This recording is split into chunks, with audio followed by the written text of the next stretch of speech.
All right.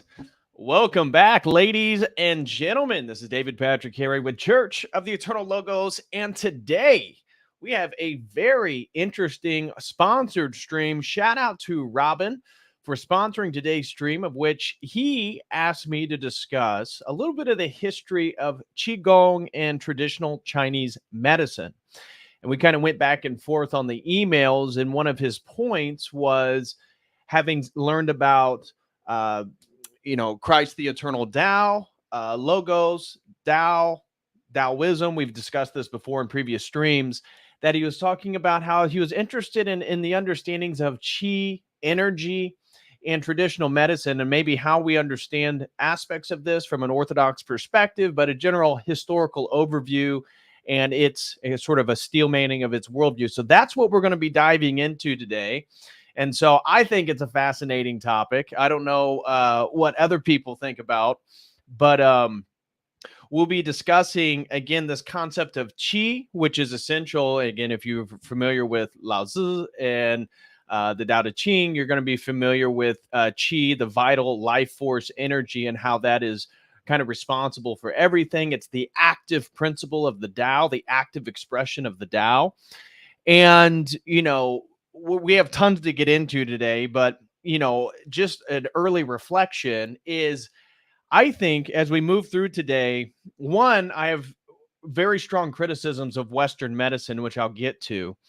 And he was kind of interested, Robin was, on where are the delineations between maybe where, as an Orthodox Christian, these things can be deemed maybe more heretical or moving into a sort of ulterior spiritual worldview or alternative spiritual worldview, versus where they kind of align with ours. And so I wanted to begin there, in that obviously you guys know, and I'm going to read just a couple pages out of Christ, the Eternal Tao, the book written by Higher Monk Damascene, which was the continuation of some of the work that was already done by Father Seraphim Rose.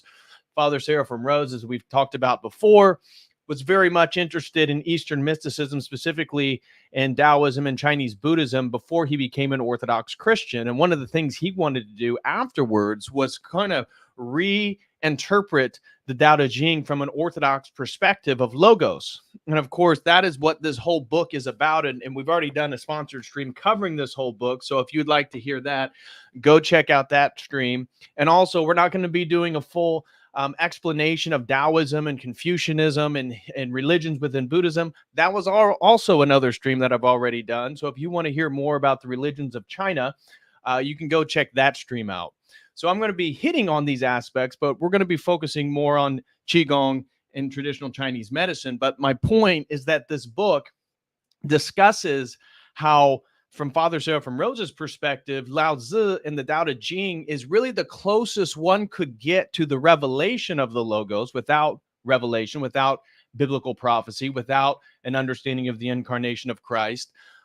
But really, the philosophy of Taoism corresponds with, quite well, logos theology. And that's what this whole book is highlighting, how logos, this, again, who is Christ, logos is a person for us. And that's a big differentiation, because Taoism and Qigong, the Tao or even the Qi energy force, this is not personalized. This is not necessarily a deity in the same sense that we might understand it from a Christian perspective. However, as Orthodox Christians, we have a theology that is infused with an understanding of divine energy. And so this is where I think it kind of matches on really well to certain aspects. We'll get into Fallon Gong here in a bit, and the persecution by the CCP of Fallon Gong members, because Fallon Gong is a sort of spiritual new religious movement coming out of the revival of Qigong practices in contemporary China. And they believe in reincarnation, things that certainly don't jive with our general philosophical, theological paradigm, but also they do have many things that do jive with it. But because we believe in these uncreated energies and we believe in a direct engagement and interaction with God, I think Orthodox Christianity has a unique conversation to be had with Taoism. And I think when we look at Qigong, when we look at some of these understandings of feng shui, TCM, traditional Chinese medicine, we can actually take a lot from it. For example, one of the things, and I'm going to speak to this more explicitly here in a few, but Western medicine divorces the mind and the body from each other. And so this is just one subtlety. I have a handful of points I want to make in criticizing Western medicine compared to that of traditional Chinese medicine. Not that I'm here to promote TCM, but I think they have a much more naturalistic, a much more holistic, and a much more accurate understanding of the human person. And so for them, when you're curing an illness, you cannot separate the body from the mind. You cannot divorce the understanding of consciousness, interior emotions, anxiety, all this stuff in relationship to the development of various illnesses. And so we understand the person in a holistic understanding. Our anthropology is the soul, the body, and the nous. And the nous gives way to our sort of noetic faculties, such as your imagination, your cognitive facility, all this different stuff. And so Qigong is utilizing and trying to cultivate their understanding of this energy, this qi, this vital life force that pervades all living things. And they believe that this can help cleanse the person, cleanse the body. And the more qi you have, the more in touch you are with the Tao, the flow of things, the healthier one would be. Well, that pretty much corresponds also with the way in our understanding of theosis and how we relate to the logos. If you just replace Tao with logos and it's a person, not just some abstract concept of nature, of the principle of order and how the union of opposites, we'll touch on yin and yang and all these different things later. There's a way in which we can sort of sanctify these things and understand them from an orthodox perspective. And I think that's a really interesting world. I would be, again, I am not clergy. I'm not a priest, a bishop, or a monk, but it would be very interesting to hear more conversations from clergy, from monastics, on how Orthodox Christians could understand aspects of things like traditional Chinese medicine because of the emphasis on herbal remedies, a holistic approach to the person, understanding the connection between mind and body. These are things that we should adopt as well. And unfortunately, in the West, we are run by a medical system that is totally out for profit. And so because our medical system is totally divorced from any sort of holistic intention, and it's all about profit, it actually would prefer you to continually be sick so that they can actually make more money off of you. So we live in the West, especially in the contemporary period, and we all saw what happened in 2020. Our medical system's not so much interested in a sort of holistic healing of the person. It's much more interested in a sort of masking of symptoms and making sure that you're a lifelong member to Big Pharma. So anyways, I'm going to be discussing what is Qigong, because some of you guys might not be familiar with it. Some of the central core tenets of traditional Chinese medicine, what it is, the history of it, because we'll see that traditional Chinese medicine, one of the things that I thought was so interesting is, one, it's old. We're talking about 3,000 years old of an acquired practice. And those that are familiar with Chinese history will be familiar with the Chinese Revolution, in which Mao actually hated traditional Chinese medicine and tried to put a sort of cap on it to some degree. And he wasn't very successful. And in the 1980s, in the 1990s, there was a resurgence of Qigong practices. And Qigong practices are things like coordinated body postures, specific bodily movements, the emphasis on meditation and a sort of cleansing of the mind and heart, breathing techniques, and martial arts. So I have videos today where we're going to actually be looking at like Shaolin monks, which obviously Shaolin monks are Buddhist, but Buddhism, as it entered into China, took on many Daoistic elements. But when we look at TCM, I mean, this thing is 3,000 years old. It's you cannot divorce traditional Chinese medicine or Qigong practices from Taoism. So Taoism is central to a sort of philosophical and theological understanding of how and why these things are important to the Chinese mind, much more so than Buddhism. And anyways, we'll get into Fallon Gong. When the Qigong revival happened in the 90s, it's actually pretty interesting. But the CCP came down hard because at one point, I thought this was fascinating. So Falun Gong is a sort of new religious movement or spiritual tradition that really got going after 1992 when its founder kind of put out his tenets. But one of the reasons, and I have multiple, so we'll go through them here in a few. But at one point in the 90s, Falun Gong had somewhere between 70 million to 100 million practitioners in China, and it scared the crap out of the CCP because there were more practitioners of Qigong practices, specifically Falun Gong practices, than members of the CCP. And this is one of the reasons why, unfortunately, Falun Gong practitioners have been incarcerated, they've been enslaved, they've harvested their organs for various purposes, and we'll discuss all that here in a few. So I'm going to go over what is Qigong, some of the basic tenets of traditional Chinese medicine. Then after this is what happened after I really dove into all this traditional Chinese medicine, my critiques of the Western medical system and why, to certain degrees, TCM is many positive attributes and benefits that we don't currently have in our contemporary medical system. We'll talk a little bit about Falun Gong. Then I have so many videos to get through today. So today we're going to be pretty video heavy on the second half because I organized all the research and I was like, man, this is going to be kind of boring just going over like history, different dynastic periods in China, Chinese words and phrases and explicating their meanings. And so I'm going to try to really, my goal was to take everything that I had and condense it really heavily to the first part of today's stream. Maybe it's only the first quarter. And then I have all these videos on Qigong from a Daoist master.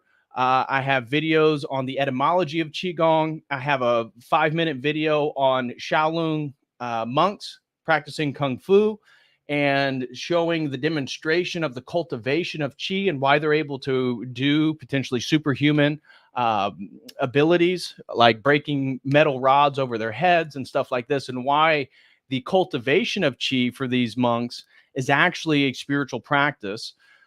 I also have videos on, I have a whole documentary, which we're not going to watch the whole of. I'm going to click through it, which is on the art of traditional Chinese medicine and looking at how actually Xi Jinping, this was something that, again, I was surprised with. He has been a major supporter of traditional Chinese medicine. So under Xi Jinping, the CCP has actually lifted Chinese medicine as a legitimate practice, legitimate TCM doctors in China and abroad. And for Xi Jinping, he saw this as a celebration of Chinese history, a celebration of Chinese culture, something that has incredible wisdom and essentially should be shared with the world. So he pulled back on much of the restrictions and the trying to turn China much more away from its history, as we would be familiar with the Chinese Revolution and the Maoist Revolution, all this different stuff. So the Cultural Revolution. So we're going to be talking about that. We also got, I have another one, if we have time, on a Shaolin warrior monk looking at his daily activities. It's actually quite impressive. Then I have a video on a Daoist Qigong master who lived to 113 years old. And boy, would the feminists be upset, because in the video, he actually, when he's 100, I think he was 112 at this point, he had like a 57-year-old girlfriend. So I'm going to show you this video. It's actually pretty interesting. But he smoked cigarettes later in his life because he believed the benefits of nicotine. So same reason why I actually participate in my nicotine usage. But we'll be checking out him. And again, his name was Lu Zijian. Some of you guys may be familiar with him. He's kind of famous for how I think he lived to 118 years old. And the video I have is when he was 113, and it's a video of him and his girlfriend inside of his apartment in China. Then we have a 10-minute video that I think is really good. I want to go through, which is on the persecution of Falun Gong. I'm going to save that a little bit more towards the end, because Falun Gong is more of a contemporary movement, as we already discussed. And I want to kind of lay out the foundation of Qigong, TCM, and then we can get into that later.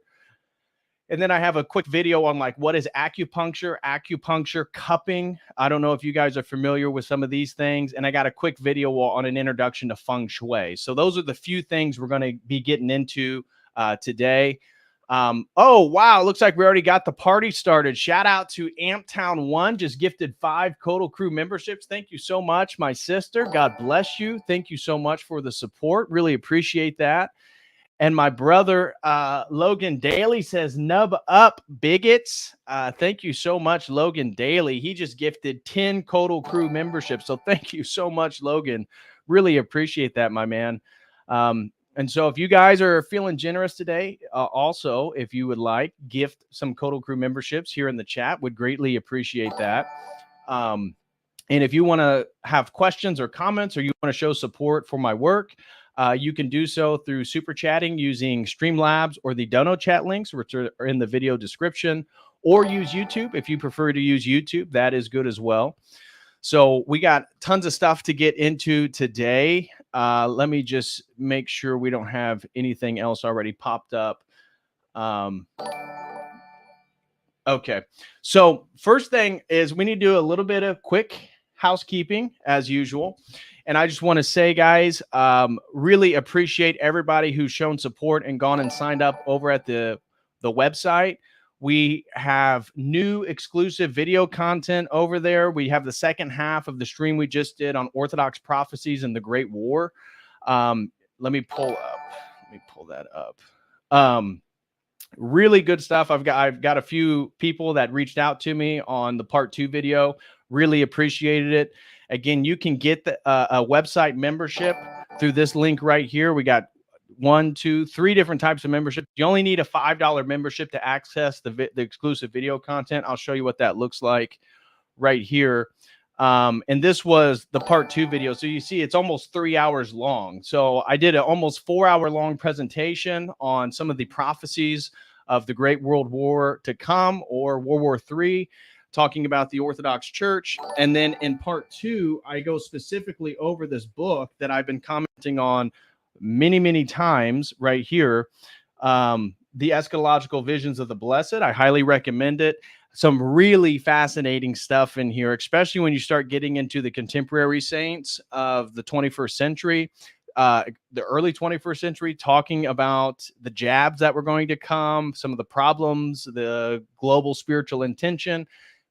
Very, very interesting stuff. So if you'd like to check out the second part of that stream, of which I have some controversial videos that may be coming up soon, those will all be for website members. So check that out if you're interested. Also, if anybody would like to sign up for a one-on-one session, we can set that up usually on Wednesdays, wherever you may be at in the world, and we can discuss any topic your heart desires with this link right here. So check that out. And also a major, again, this is a sponsored stream, so this was never a topic that I intended to do a stream on, but major shout out to Robin for sponsoring today's stream. And we got a handful of sponsored streams coming forward. I'll be doing AC's The UFO Deception by Father Spirit and Bailey. That's coming up next. Then we have one on Alfred the Great, and then we have one on English Saints. And we have one coming on the Church of Christ, a sort of full internal critique and deep dive into the Church of Christ by somebody who was kind of grew up in that world. So those are some of the ones that are on the way. But if you have a historical stream, these are always my favorite, is the historical streams. I really enjoyed all the research and preparation for today. And I apologize if it's all over the place. I had so much material and I was like, I can't fit all that into a stream.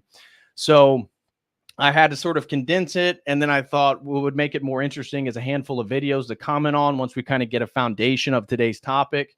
So I really appreciate Robin, but if you have a historical stream or philosophical, whatever it may be, I'll do anything that that you kind of have in mind.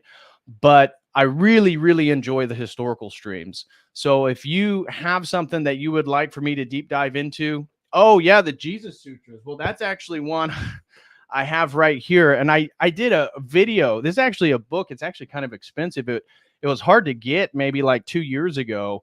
They were like super expensive, like $100 a copy or more. I think now they're around $40. This is a fascinating book. If anybody wants me to do a sponsored stream on this book, I'd be very interested to do, because I would be able to do such a better job. It was one of my earlier videos. I believe I was still living in California. So this was early. This was before I was even brought into the Orthodox Church.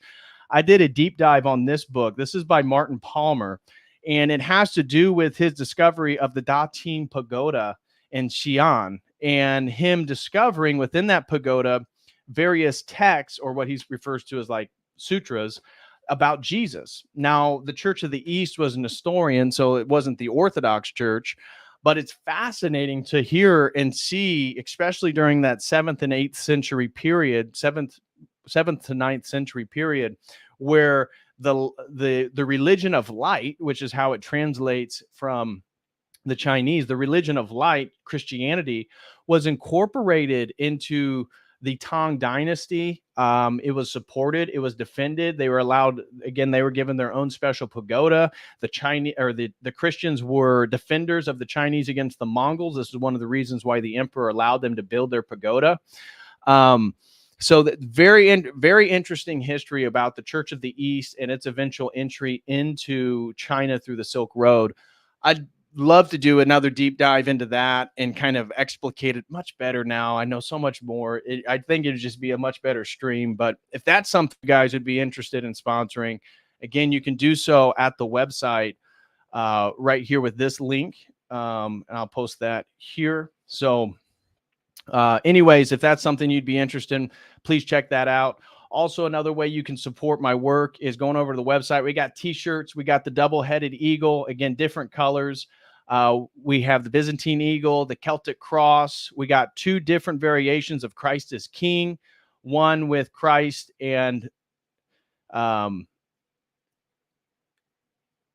the crowns of glory, right? The sort of his crown of thorns right there.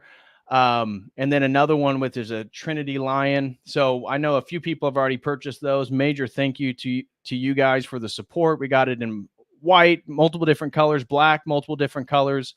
And of course, we have the always favorite by many people, the Calvary cross. So if you want to support, you can do so with that as well. And also, last thing, that if you guys are in the market for some Orthodox items, go check out orthodoxdepot.com, orthodoxdepot.com. Use promo code COTEL. You'll get 10% off all items. I would greatly appreciate that. It's a way you can help me out as well as help out a good Orthodox company here in the Midwest. So use promo code COTEL and see if they have icons, t-shirts, necklaces, incense, whatever it may be that you're looking for. So thank you guys for that. Okay, so now let's get into today's topic. As I said, we got a lot to get through today. I'll begin by, again, what is Qigong? Some of you guys are probably already familiar with this. I know some of you guys have done martial arts, so you're going to be familiar with some of the topics we're discussing today. But Qigong is it's a series of practices. Now, the earliest mention of Qigong practices, it's going to be tied with traditional Chinese medicine, which typically points towards the Han Dynasty. Han Dynasty, somewhere between 206 BC to 220 AD, so about a 4th century year period. This is often considered the height of Chinese culture, dynastic periods. It's one of the golden ages, or often referred to as the golden age. This is the same section which we'll find people like, a little bit before it, actually. It's in the 500 BCs where we get Confucius and Lao Tzu. But I'm actually personally a big fan of the Tang Dynasty. But when we look at Qigong practices, again, Qigong practices, Qi is the vital life energy.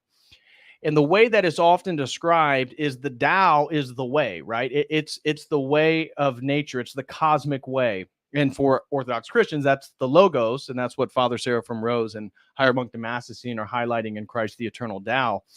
But Qigong are a series of practices to cultivate the development of this energy within the person. And as I said, coordinated body postures, coordinated bodily movement. So when we look at a sort of soft martial art like Tai Chi Chuan, Tai Chi Chuan is about the sort of cultivation and development of chi energy. You do these slow movements, and you're using multiple aspects of the body.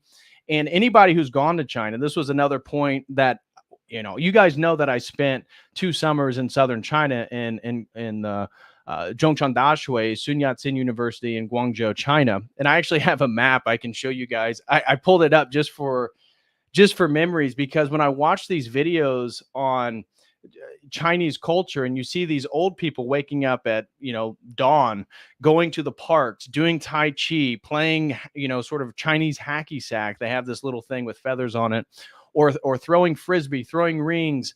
This is so embedded into Chinese culture. Anybody who's been to China knows that the parks in the morning are filled with people.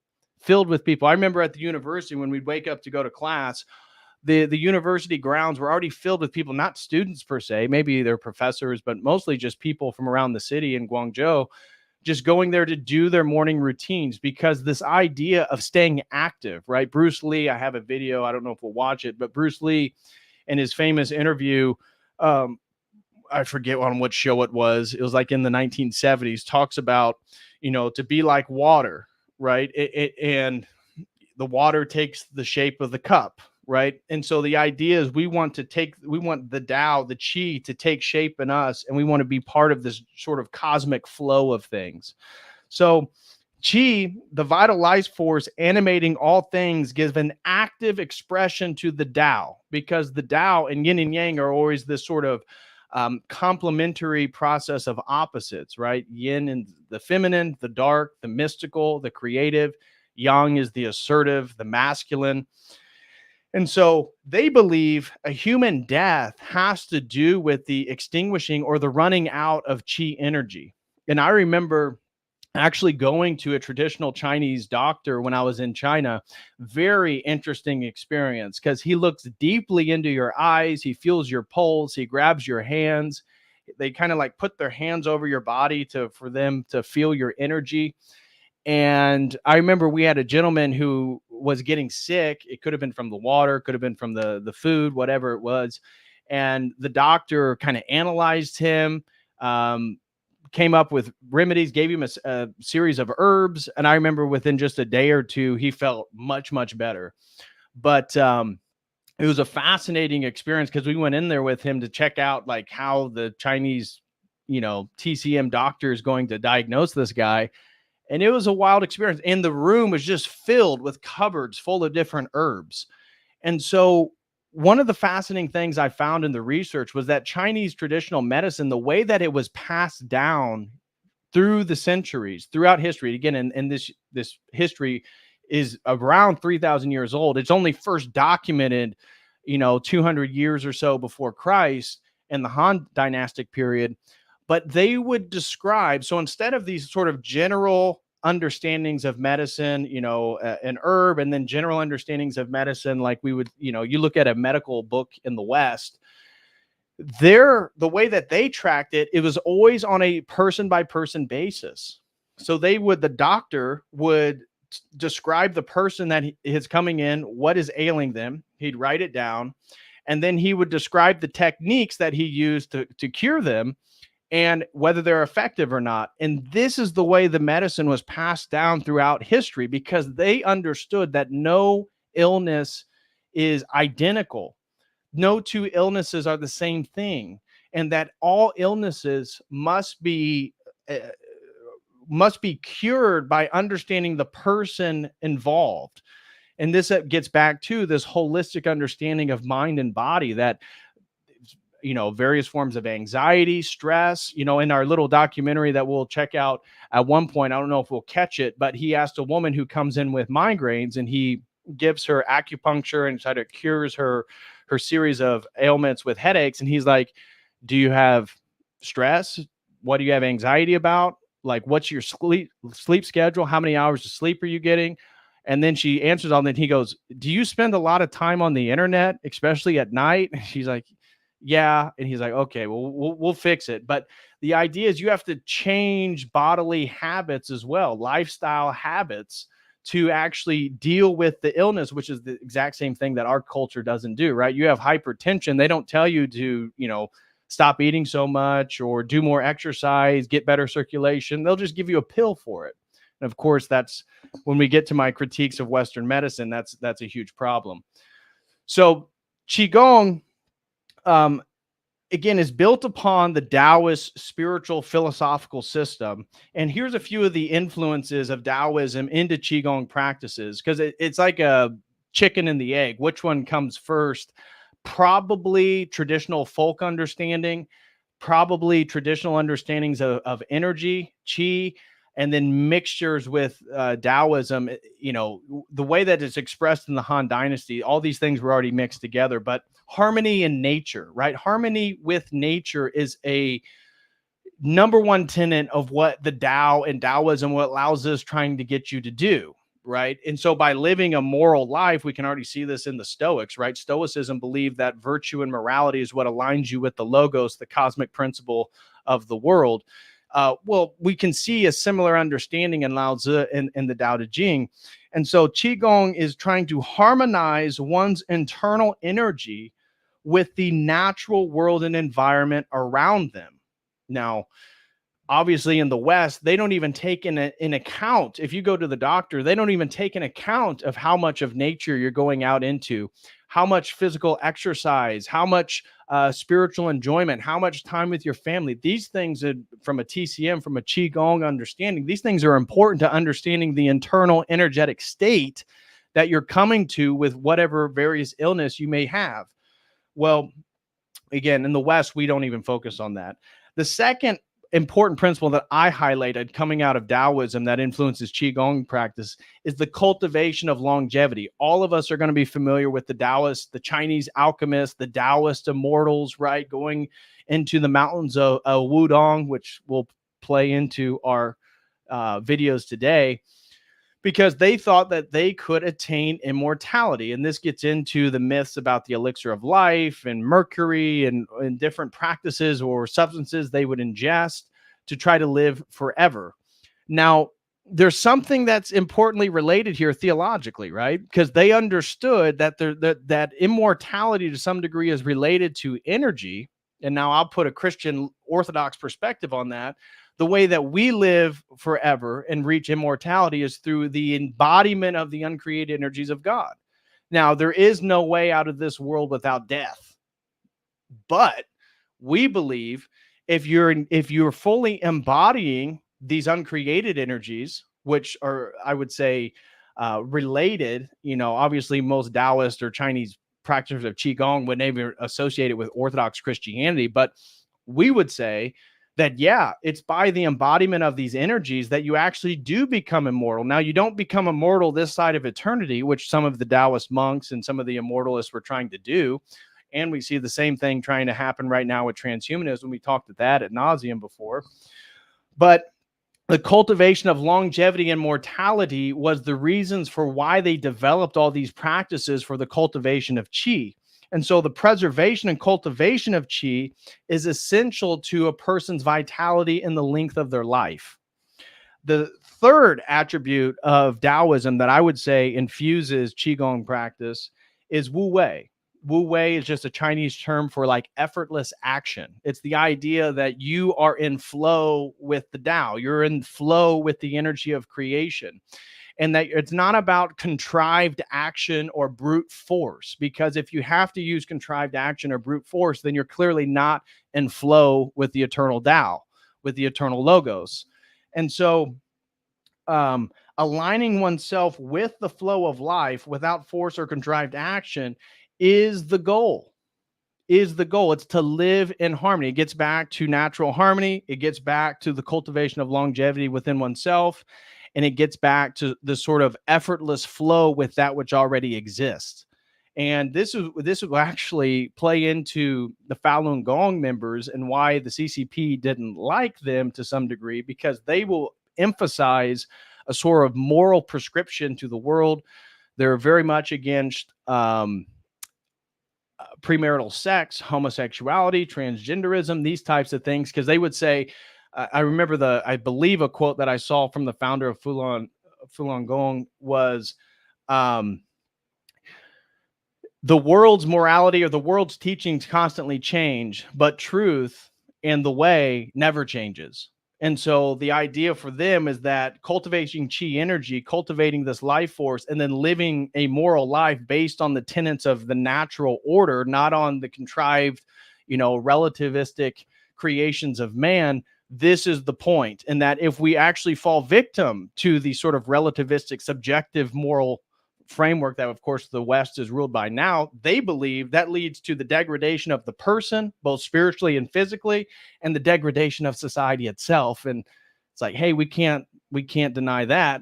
We can just articulate that in regards to the logos in Christ. So, anyways, Wu Wei, effortless action. I would say that's probably the third important dimension that Taoism infuses into Qigong practice. The fourth one is inner alchemy, which is obviously related to the three above. And Qigong practices, whether it be martial arts, whether it be meditation, whether it be Tai Chi, which would be a sub practice, breathing techniques, rhythmic breathing, the clarity of mind. So in one of the videos that we'll see, a female nun on Wudong Mountain, she talks about how she makes sure she goes out in nature. She likes to look at flowers. She likes to sit under the tree. She wants to feel the grass. And that every day she has a contemplative practice, not so much of a praying to a deity that we may deem as incorrect, but just a clarifying of the mind and connecting the mind back to the heart. And I thought, oh, that's really interesting, because they want to clear the heart and the mind. They believe that it goes together. And it's like, whoa, whoa, whoa. As Orthodox Christians, we believe the same thing. The nous is the eye of the heart. The nous is the eye of the soul. And you're absolutely right. Again, this female nun or monastic, I don't know exactly. I think they refer to them as nuns, that she's saying, look, we have to get rid of all the daily baggage that's within our minds and our hearts, because that's also going to plague us and create illnesses within ourselves. That energy is going to express itself in one way or another. So I thought that was fascinating. So to conclude, then, these goals are to attain interconnection, transformation, renewal, and a balance in harmony. That's the goal of Qigong practices. And that can be expressed through feng shui, which we'll talk about. That can be expressed through TCM practices of acupuncture and cupping. That can be expressed through Daoist monks and their morning Tai Chi practice, or Shaolin Buddhist monks and their martial arts practices. All of these things are connected with the development of Qi, which is about interconnection to the natural world or the cosmic reality, a transformation of the sort of degrading state, and a renewal of oneself, because they believe that the more chi you have, the more energy you have. They also believe you become a more moral person, and you have a clarity of consciousness. So they believe the elevation of consciousness is related to the acquisition of chi. And so this all relates back to the balance and harmony. And so when we look at like the Shaolin monks who are doing these incredible feats, the reason why the Chinese would perceive those actions as something that is something to be looked up to is that what that monk has done is he has developed, he's cultivated tons of chi, but he's presented it in the most balanced form. So he can sit in long periods of time in meditation, or even withstand the elements, as Orthodox monks do, right? They'll say the Jesus prayer out in the wilderness. There's been many occasions of Russian monks being able to sit outside in bitter cold weather and not get frostbite, not die. Same thing is true within various Chinese examples. And so they then can cultivate the balance of this energy by being both in harmony, being able to sit for long periods of time, and then being incredibly dynamic, being able to break stone. We're going to watch a guy, we're going to watch Shaolin monks hanging from their necks with rope to develop the strength of the neck. But this is all tied to a spiritual practice. And so when we look at the basic components of traditional Chinese medicine, we're looking at the unification of mind and body. So obviously most of you guys are going to be familiar with Descartes and his cogito ergo sum, I think, therefore I am, which really emphasized this split between the mind and the body within the Western world, Western philosophy, Western medicine. All these things are different historical progressions. But in TCM, they're intricately connected. As I said before, the body is viewed as a microcosm of an ensemble of many different factors. So there's not just that's why, again, they don't just have a cure all for all things. So, oh, you have this. Well, then you just need this. You just need this pill. You just need this prescription. No, it's a microcosm of everything. So the environment the person lives in, again, their thoughts, their actions, all these things are going to be discussed in regards to how to treat the person for their illness. As I said, Qi is the vital life energy, and that can be expressed through heat. It can be expressed through light. It can be expressed through electromagnetic energy. And how many times as Orthodox Christians have we talked about the uncreated energies, how we understand those of only having a positive ontological existence, and that evil is the privation of, it's the absence of God's energy. It's the absence of divinity. It's the absence of that which actually exists. And in an interesting way, Chinese medicine understands Qi in the same way. And so when we hear like words like Gong Fu, or we often refer to it as Kung Fu, Gong is a term for skill, mastery, merit. And so the reason why we call it Kung Fu when we're talking about like the Shaolin monks, or really it's Gong Fu, Gongfu, it's about the mastery of that skill set, of that martial arts, of that development of Qi, on that ability to express energy in a determined way, a conscious, determined way. And so those are the first two principles of TCM: mind, body, Qi. The third one is yin yang. You cannot understand traditional Chinese medicine without understanding their concept of the yin and yang. And so the in the yin and yang, as you guys know, are these sort of cosmological forces that imbued all of creation, and they're identified with yin being feminine, being receptive, being creative, being dark, being mysterious, being cold, where yang is male, it's hot, it's active, it's penetrating. And they use these principles to look at herbs, to look at illnesses, to look at natural phenomenon, all types of stuff. So yin and yang is incredibly important. And we've talked about it before, that when we talked about Daoism is what would be referred to as a dualistic monism. And this was also my critique of Alan Watts, because he adopts a bunch of this worldview. It's a dualistic monism. So it's not a dualism like the mind body of the West, where there's like this immense split between two things. Rather, yin and yang in this dualistic monism is about harmony. It's about how oppositional forces sort of necessitate each other, and they come together for a pure unity. And then the fourth important point of TCM that I have is Wuxing, which is the 5 elements, or the 5 phases, which include, typically there's 4 elements in the West, but in China there's 5.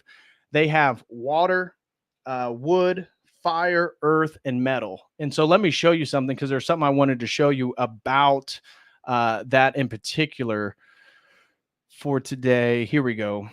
Let me pull that up. So I just wanted to show you a little bit of these cycles and how the sort of Chinese phronema understands the relationship of these elements, which is important to understanding Chinese medicine and their picking and choosing of certain herbs. So an interpromoting, so this has to do again with these 5 elements, right? Water, wood, fire, metal, earth, and how they are interrelated, how they work together. And so wood feeds fire. Fire produces earth. Earth bears metals. Metal collects water. Water nourishes wood. This is, again, how they promote each other, and then how they weaken each other, right? So wood depletes water. Water rusts metal. Metal impoverishes earth. Earth smooths fire. Fire burns wood. So this is how they, again, can be taken and weakening each other. That's what these dynamic arrows here are representing. This is the general process. And then this is how, again, water extinguishes fire. Fire changes metal, all these different things. I'm just showing you how these things work. The interregulating dimension of it: wood grasps or stabilizes earth. Earth contains or directs water, dams, rivers, or banks. Water dampens or regulates fire. Fire melts or refines and shapes metal. Metal chops or carves wood. So, overreacting, the excessive destructive cycle. Wood depletes earth and depletion of nutrient soil, over farming, over cultivation. Earth obstructs water, over damming. Water extinguishes fire. Fire melts metal, affecting its integrity, and metal makes wood rigid and easily snap. And then the counteracting: wood dulls metal. Metal re energizes fire, conducting heat. Fire evaporates water. Water muddies or destabilizes earth, and earth rots wood. So you can see how, looking at these cycles of the five elements, or the wuxing of the Chinese framework, how that's going to relate to energy and the transference and the transformation of energy, how it's going to relate to yin and yang, the development of opposites, the unification, finding harmony between these different things, all the stuff that I've already mentioned. And so they just take these elements and they take the understanding of the human body, the Shen, as a microcosm, and they're trying to then create balances between all these things. And then the last point that I had was interesting, which I've already said, was the medical case studies. I thought it was fascinating how traditional Chinese medicine was passed down, not so much as these overgeneralizing frameworks, but really taking what it is that they know and these sort of the foundations of Qi, Taoism, nature, elements, and then doing a case-by-case basis, so that throughout history, they believe it becomes more and more efficacious because they have more examples of people that have been treated for various illnesses or whatnot. So that kind of hits that. Let me just make sure I hit all my main points here.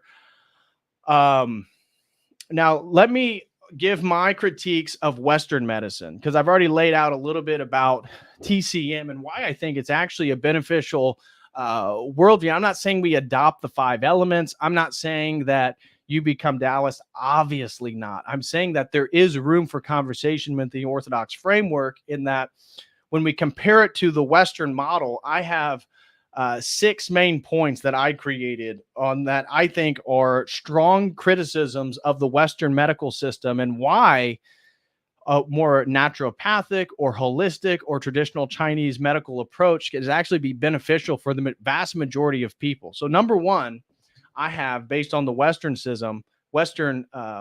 medicine, is that it overemphasizes pharmaceuticals.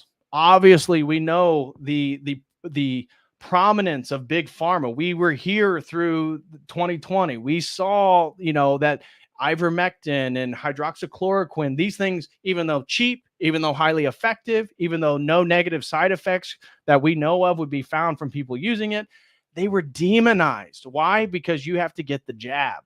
Well, why do we have to get the jab? Well, because big pharma said so, and they make a profit from doing so. So big pharma influence, because the number one point that I have is the overemphasizing of pharmaceuticals.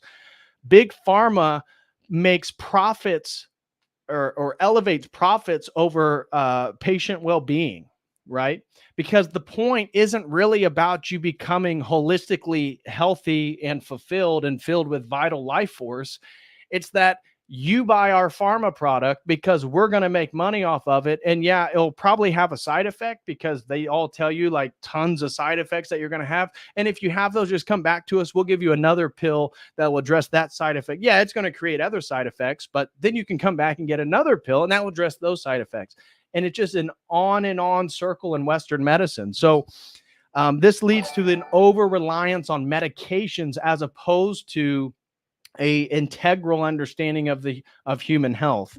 And a sub point to that point of the overemphasis of pharmaceuticals is its symptom management, as I just highlighted, that there is no long-term healthy solutions. They want to make you a long-term patient. They want to make sure that, oh, you have high blood pressure, here's your pill, and you have to take it for the rest of your life. Sorry about you, but don't you want to be healthy? Don't you want to not have a heart attack? Don't you want to not have, your hypertension?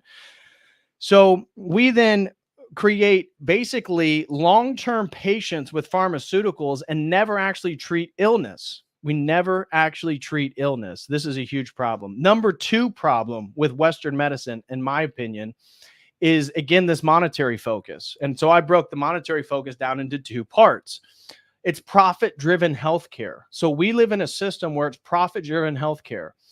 The healthcare system in many Western countries, particularly the United States, is driven by profit, which creates higher costs for patients because the hospitals, the medical doctors, the pharmaceutical companies, the insurance companies, they want to create more and more money.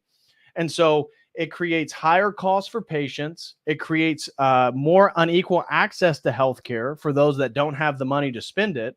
This is why, I've actually was talking with a Canadian friend, and he had some money. So he's like, man, I love the US system. It's expensive, but if I have something I want to get done, I can go to the US and pay for it and get it done right away. Yeah, that's true. But if you don't have money, you don't have a lot of leverage in the Western, especially in the United States medical system.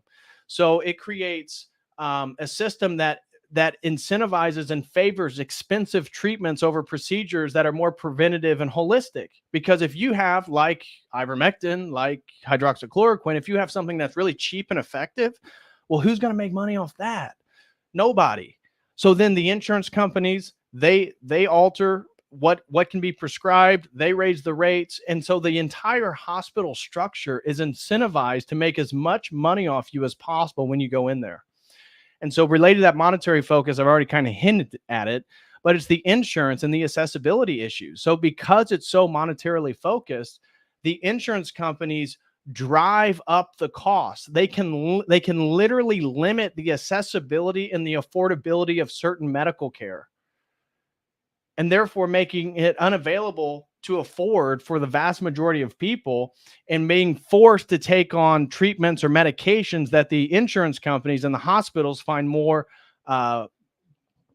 probably lucrative, right? So the insurance companies will jack something up and then lower something down that Pfizer's bringing out. So that was number two. Number three criticism of Western medicine, I would argue, is also the reductionist approach. I've already highlighted this in regards to TCM actually bringing together the mind and body as one holistic entity that's a microcosm of the universe itself. And so the Western approach, because it's so reductionist, it limits the view of health. What is health in the Western world? And I would argue that Western medicine takes a reductionist approach, breaking down the body into separate systems and treating them in isolation of each other. This neglects the interconnectedness of the bodily system itself and its holistic and integral health. It totally calls into question, like, what is health? So if you have a kidney problem, it could be something that you're doing in your life or you're consuming. They won't even question that. They'll just give you a pill for your kidney because it looks at the body in such a reductionistic way that you have all these medical doctors that are so focused on their particular specialty that they don't even look at the human person as a holistic entity, which is a major problem. And so that then neglects, as I said, the mind-body connection. And there's a lack of emphasis on the psychological, emotional, and spiritual effects of health.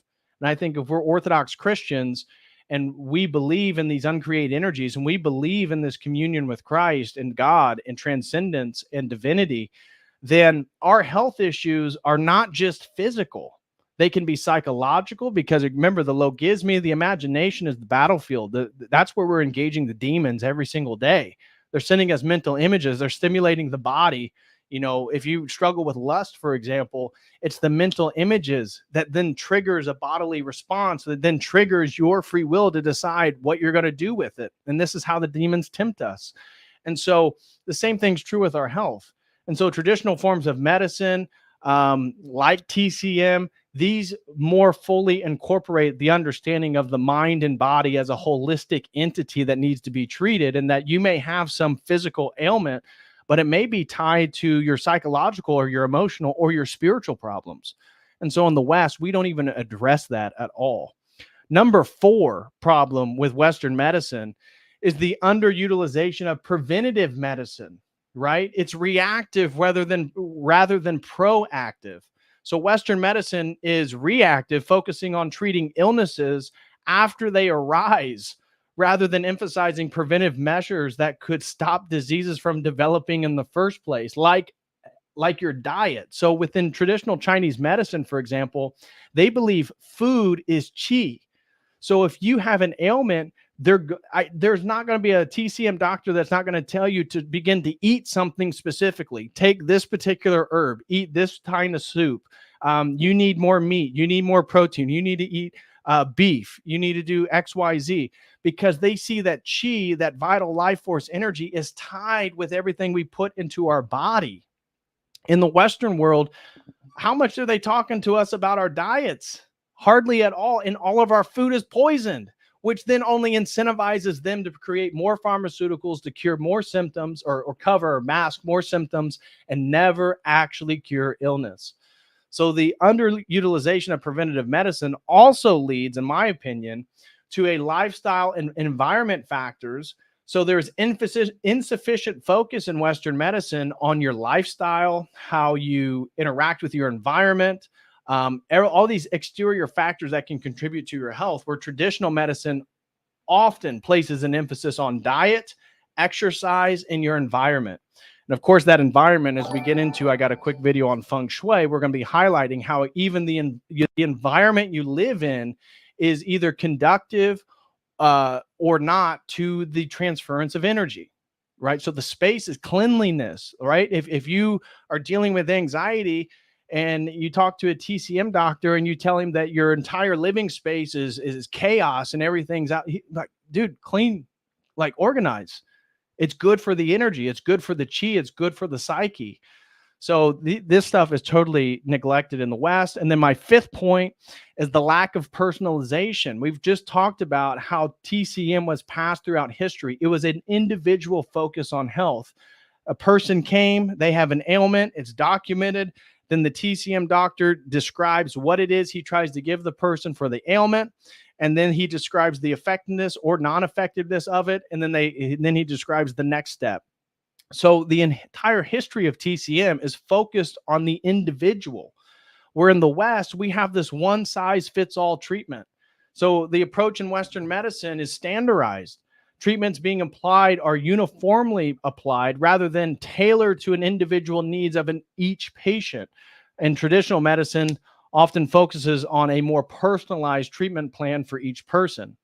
And then in regard to that depersonalization, my sub point is that patient-doctor relationships, the modern medical care, it sometimes leads to a rushed consultations and a lack of personal connections between doctors and patients. It's almost Gnostic, right? The doctor has all this knowledge and he can just take his knowledge. Oh, you don't even need to know your name. Don't need to know anything about you. You have what? Oh, okay. You have gout.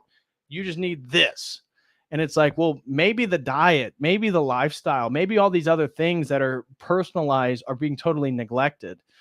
And then my sixth and final point, critique of Western medicine compared to more traditional medicines, is the lack of a holistic and integrative treatment. So it's exclusion of all alternative therapies, right? You guys know that my buddy, Dr. Michael Moeller, he's a naturopathic doctor. And he has horror stories in regards to the federal government constantly trying to get in the way of people trying to give patients more holistic responses to illness. And a big one right now is testosterone. So the US government is making it easier for a 13-year-old girl to get testosterone treatments than a 50-year-old man who has low T that, has depression, he's lethargic, he has no sexual vitality. And if he could just get some TRT, he would be back to normal. He'd be back to 100%. But yet our government wants to prevent men from getting testosterone so that girls can get testosterone to transition. This is the state of the Western medical system. And so, and our government does not want to create space for alternative medicines, because that would mean that there'd be less profit for the big pharma, for the people who actually run our medical establishment. So that's that. So I'll stop there. But anyways, okay. we have a few different places we can go. Let me begin by a quick little, this isn't a long article at all. This is the history of Chinese medicine. So we have this, and then, actually, let's watch this first video. This is a good video. Let's watch this one. What is Qigong? So this is a Daoist master explains the power of Qi and philosophy. Let's check this out, and then we'll read an article. I just did a whole long rant. So this is a good video, again, introducing the concept of Qi. What are these various Qigong practices and how it's related in regards to philosophy and life?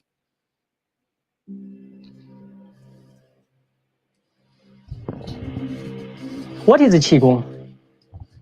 Qigong refers to either a singular form of exercise or a systematic practice, either in form of movement or simply with tranquility, centered with Qi. What is Qi then? Qi is a very important term for Chinese culture, for traditional Chinese medicine, particularly for Daoist medicine. As the saying goes, 人活一口气. A human being essentially lives on Qi. We human beings come from Qi and we back to Qi. So our physical body is actually not that important because our life vitality is chiefly above the inner Qi. So to practice Qigong means to enhance your Qi, to strengthen your Qi, to better your Qi, to circulate to your Qi. We say, 药补不如食补, 食补不如气补. In a special situation, we need a certain medicine.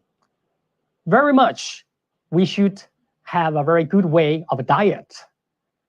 But in the long run, in the fundamental way, so how to enhance your Qi, that's priority.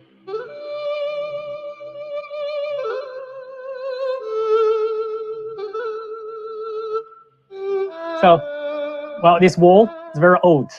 And actually, Qigong, if we explore its history, it's even older. 1974, there's an excavation of a very beautiful chart that will date back to the Western Han Dynasty, 202 BC, with the very many pictures, the posters of the Daoyin practitioner. What is Daoyin then? Daoyin comes from a statement, 导气令和, 引体令柔, externally to move your body and become more soft. Internally to circulate the Qi and becomes more harmonious. This already you find something the sign of the Qigong.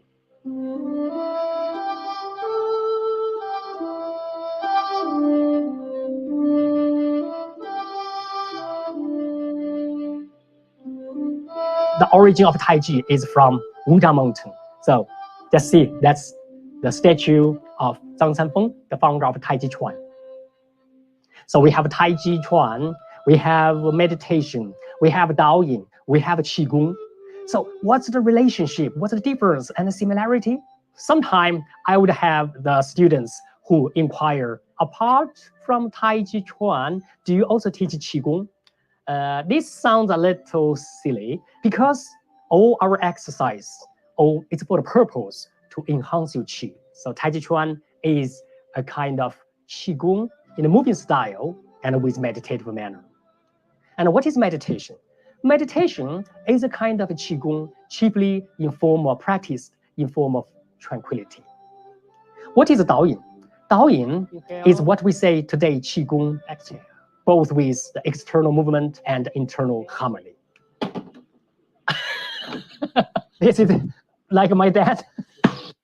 There's a point there I wanted to make reference. So you see that the gentleman in this video, this Daoist master, he has long hair. This was something I was interested in regards to, this was totally separate and not really part of the stream, but got me interested.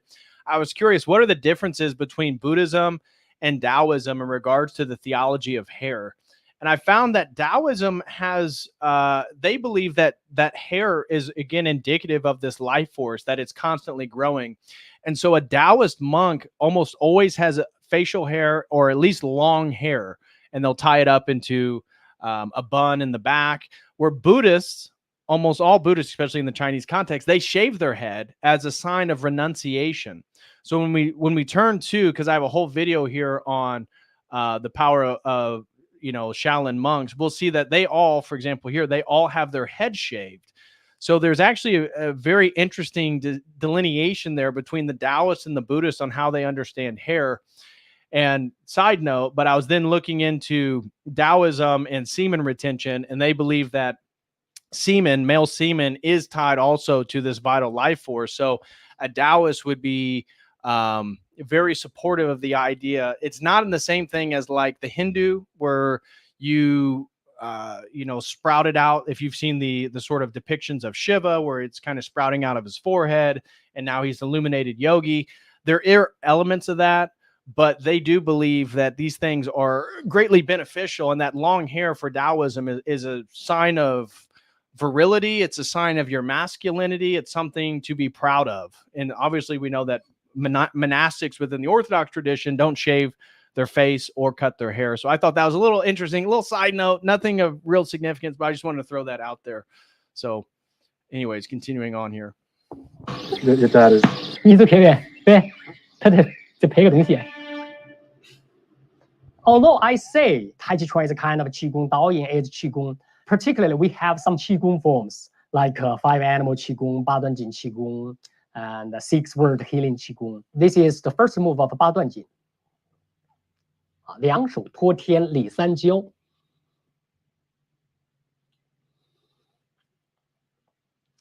So since we say this is Qigong, so the coordination with the inner Qi is a must. It's not merely your hands up and down. We have inhale, exhale, inhale, exhale. So this one, in the Tai Chi beginning, we always have this. So this imagine is upper, we connected with the heavenly Qi. Then we are absorbing the earthly Qi. In the middle, we are enhancing our human Qi for the purpose to achieve harmonious Qi. I can feel the power of Qi. I can benefit from the universal Qi. The Taoist practitioners, they have realized this. That's why we have been practicing Qigong. I hope you can also obtain benefit. Okay, so you kind of got an introduction to Qi from, again, a sort of Taoist philosophical perspective. Now, here's a little article that I think is beneficial, and it's going to hit on a few things that I wanted to bring up, like the Yellow Emperor's inner canon. How many of you guys have ever heard of this? This right here, the Huangdi Neijing, is the inner canon of the Yellow Emperor, the esoteric scripture of the Yellow Emperor. And this is one of the first times in which traditional Chinese medicine is fully written down and recorded. And so it is an ancient Chinese medical text or group of texts that has been treated as a fundamental doctrinal source for Chinese medicine for more than 2 millennia. The work comprises 2 texts, each of 81 chapters and treatises in a question and answer format between a mythical Yellow Emperor and 6 of his equally legendary ministers. So anyways, we don't need to give a full overview. That's not the full point of the stream. If you guys wanted to look it up, now you know, just put in the inner canon of the Yellow Emperor. But this article is going to make quick reference to it. So how did traditional Chinese medicine begin? The history of Chinese medicine begins about the 2nd century BC, as we talked about during the Han dynastic period. And I couldn't find a great representation of the various dynastic periods. Like, this is kind of convoluted. I wanted a good visual representation. This is one, but it doesn't have include the great dates. I mean, it does have dates. And so when we're talking about the Han, we're talking about right here. So about as we said, 200 years before Christ to 200 years after Christ, a 400-year period. This is the Golden Age. This is the Han dynastic period. Then you had eventually the brief sway period, and then you have the Tang, which is my favorite, which is, again, the dynasty in which Christianity, the religion of light, enters China. The 5 kingdoms, the Song, the Yuan, the Ming, the Qing, and then you get the CCP. But it was hard to find a good representation of like the Chinese timeline, because I know a lot of people have no understanding of Chinese history. But anyways, because there's no clear records of medical techniques that are older than that, there exist written descriptions about disease from the Shang dynasty era. So again, if we go back to our little structure here, here is the Shang. So this is 1600 to 1050 BC. So this is a full 1,000 years to 1600 years before Christ. That is the first, the first descriptions about disease, but there isn't a record of their medical techniques. The first clear medical treatises is the Yellow Emperor's Canyon. In the text, the use of moxibustion or acupuncture to manipulate the yin and yang are described in ways similar to that practiced nowadays. This and later texts covered a variety of techniques based on traditional physical concepts, but now traditional medicine has a secondary role in China compared to Western medicine, although Xi Jinping has been promoting TCM. So similar ancient medical practices and ideas. Could it be that the ancient concepts came from abroad? Is it interesting that many similar traditional practices and ideas were believed around Eurasia at the same time? For example, the traditional 5 phases concept, those are the 5 elements that we introduced earlier, are concepts similar to the Greeks' scientific ideas of the 5 elements. Of course, they have ether instead of metal. The Greeks had ether instead of metal, like the Chinese. That date from before Socrates were widely believed by Europeans until modern times. The concept is also similar to an ancient Indian and Buddhist ideas of the 4 elements. And then the idea of qi was described in the Yellow Emperor's Inner Canon. Traditional medicine practitioners actually believe that there are various kinds of qi. It is thought that various techniques such as acupuncture and cupping. Have you guys seen cupping before? So I remember when I was in China, Chinese cupping, some of the guys went and got this done. They actually liked it, but let me see if there's some images. So have you seen this where people get these cups put on it and then it pulls the skin up, and the idea is to try to pull out some of the toxins of the body? Have you guys seen this stuff? So in China, there's plenty of places you can go to get this stuff done. And I know it's growing in popularity in the West, but it leaves massive marks on your skin like that. But I remember when I was in China, it was very popular for people, especially the Westerners that are still studying there, to go get like traditional acupuncture or cupping done, or going and see a TCM doctor, like I mentioned to you earlier.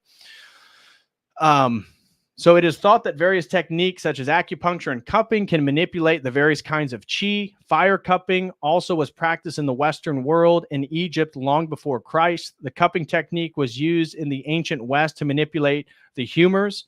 That seems similar to the concept of manipulating the kinds of qi, but whether East or West shared medical knowledge long ago isn't known. The most influential text for TCM. So we have, as we've already mentioned, the Yellow Emperor's Inner Canon. The Huangdi Ne Jing has been the most influential treatise for more than 2,000 years. The multi-volume treatise represents views on the function of the human body and the physical world that remain the basic ideas believed by traditional medicine practitioners. Yin and yang are described, and so are the 5 phases, which we talked about, and qi. Now, here's another one. The treatises on cold injuries, or the Shang An Lun, and the Binkao Gongmu are the 2 other essential books for traditional medicine practitioners. Both deal with drugs and herbs. The treatise on cold injuries is ascribed to Zhang Zhongjing.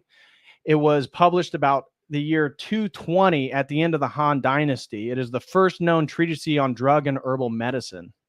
And then the Binkao Gongmu is the most important traditional work on herbs and drugs. It was written in the middle of the Ming Dynasty. So we're looking at the Middle Ages to the Italian Renaissance there, right? The Reformation period, 17th century. So the West is going through a massive change from the medieval period to the Renaissance to the Enlightenment during that time. He was a doctor. So Li Shijin was a doctor and a former official of the Imperial Medical Bureau of the Ming Empire. He realized through studying the dynasty's collection of rare and old medical texts that the texts had inaccuracies. The texts were written and republished over thousands of years, during which time there were many changes of empires. They contradicted each other. He thought that the medical knowledge of his time was not well defined. He wanted to compile correct information and a logical system of organization. Li Shijin composed several treatises, but the greatest work is what we just referenced, the Benkao Gongmu. This text is usually called Materia Medica in English. The extraordinarily long and detailed tome was considered to be the most exhaustive and detailed text on traditional herbal medicine. He classified and described hundreds of kinds of herbs, medicinals, minerals, and medicinal animal parts. He included information on geology, physics, and other topics. He included a useful, very long list of references for research. The Benkao Gongmu is considered the greatest scientific achievement in the Ming era. The treatise shows the state of Chinese medical theory before the introduction of Western medicine in the 1800s. And then acceptance into Western medicine hasn't been great. I was looking up like Western articles on TCM. Pretty negative overall. Now, is that not surprising based on what we just went through in regards to criticisms of the Western medical and the big pharma and all the money behind it? No, it's not surprising. But general consensus of Western medicine is that TCM is pseudoscience, along with acupuncture, cupping, herbal medicines. This is often referred to when I was looking at Western articles as pseudoscience, but is it really? Anyways, in the 1800s, missionary doctors and other Western doctors went to the Qing Empire by the hundreds, and scholars could study Western medical texts. The political leaders who governed China or led revolutions after the fall of the Qing dynasty wanted to rid China of ancient medical ideas. Dr. Sun Yat-sen, who led the drive for political modernization, was himself a Western-trained medical doctor, and he advocated Western medicine. Communist Party officials wanted to rid China of what they thought were superstitions and non-scientific methods. During the Cultural Revolution, many practices were banned, and the practitioners were often imprisoned or killed. In today's China, some techniques, especially herbal medicine, exercise such as Tai Chi or Qigong, and eating medicinal food remain common. Traditional medicine is relatively inexpensive compared to the going to a regular hospital, and the government supports traditional medicine to an extent. However, in many areas of China, procedures such as acupuncture, moxibustion, and cupping are seldom tried. People generally favor going to modern hospitals when they are sick. Now, I wanted to make a point because when I went to China, I went to Sun Yat-sen University. Sun Yat-sen, the first Western Chinese medical doctor. Sun Yat-sen is actually really important in regards to the Cultural Revolution, fighting on the side of the nationalists. And the university is Zhongshan Dashui in Chinese. And I have a map pulled up here. So where I studied, you fly into Hong Kong. I don't know if it's still true, but at least at that point, you only needed a U.S. passport to get into Hong Kong. And so you fly into Hong Kong, and then from Hong Kong, you take a shuttle over to Shenzhen. And then from Shenzhen, you take a bus over to Guangzhou. And then when you get into Guangzhou, the university, I believe, is, where is it? Sun Yat-sen University. Yeah, right around there. So, get out of here. So Sun Yat-sen University, there's the famous North Gate. Anybody who's friends with me on Facebook, you can see a bunch of photos from Sun Yat-sen, the North Gate. This university right here is about 80 to 90,000 students. So massive. And then they have, like here in Indiana, there's Indiana University, and then there's all these satellite campuses in different parts of the state where you can get an IU degree, but it's like a small local college that it's kind of a satellite from Indiana University. Well, same thing's true in China. So Sun Yat-sen University had all these satellite campuses. And I remember one of the guys that I went with, actually, was my roommate. He was there on a scholarship to perform the yo-yo and the Chinese yo-yo. The Chinese yo-yo is where you hold a stick, it has a thread, and then it has like this thing that has a bearing in the middle, and you go like this and you spin it, and then you can throw it, and you can throw that's the Chinese yo-yo. Well, he was really good, and he's like a professional yo-yoer. He got half of a scholarship, so half the trip was paid for just for him to go to Sun Yat-sen and perform the yo-yo. And one of the things that was so amazing is that I mentioned, because the university is so massive, but the talent show, I would say it wasn't great. And it was so interesting that like our American that did the yo-yo, this was like huge. Everybody loved it, all the Chinese people. But I was thinking, like, if you went to in America, they were singing. I think one guy tried to rap. They were dancing. They're doing, it was a talent show. And I was thinking, you know, one of the things in Chinese culture is like the development of individuality or individual skill sets isn't as celebrated in America because we're so much more individualistic. And I was thinking, if you had a talent show in Harlem, like the quality of singers would probably be a little bit better. But anyways, that was just a little side note that I had. But my experience in China was phenomenal. I really loved it. Now, do I want to go back? Not really, not per se, but I had a ton of fun. It was very, very interesting. And so Sun Yat-sen, his university there was one of the first Western medical schools in China. And that's one of the reasons why it is one of the like top 5 universities in all of China is Zhongshan Daxue. But so whenever I talk with a Chinese person, I'm like, oh, 我知道一点儿中文. Like, oh, you know Chinese? So, 可是我的中文太不好了. My Chinese is terrible. And then they'll say, oh no, it's so good. And I go, mama hoo hoo, which is literally translate as like tiger, horse, but it means like so, and it's a very colloquial phrase. So those are one of the few things I have left of my trip to China and my Mandarin skills. But obviously southern China speaks Cantonese, not Mandarin, although now they all speak Mandarin. But, you know, if you go to Taiwan, that is the last vestige of that nationalist revolt during the Cultural Revolution. So anyways, okay. Moving on. Did we finish our article here? Yeah. So next, I want to get into, I have a video here describing the etymology. I thought this was pretty interesting because she breaks down the Chinese characters, the Hanzi. And I always thought it's so, one of the things that I loved about Chinese is that the characters are actually telling a story. If you can read the Hanzi, if you can read the characters, like each character has little marks and it's telling a story. So here's this little video I thought was beneficial of her trying to break down the etymology of Qigong. And then I want to get into the martial arts. Texts and descriptions of Qigong. It was a practice promoting a long, healthy, and energetic life. And that was attractive then, and it's still attractive now. So I wanted to point out a little bit of just the etymology of the characters for Qigong. It's really helped me deepen my understanding of what it is that I'm practicing. And Qi, life energy, has this radical right here that is of rice. So rice is nourishment, it's sustenance. And then this part here is steam, which suggests that there's some sort of a transformation from heat that cooks the rice into water vapor. So that in and of itself as energy is really interesting to me, that it's nourishment and it's a transformation.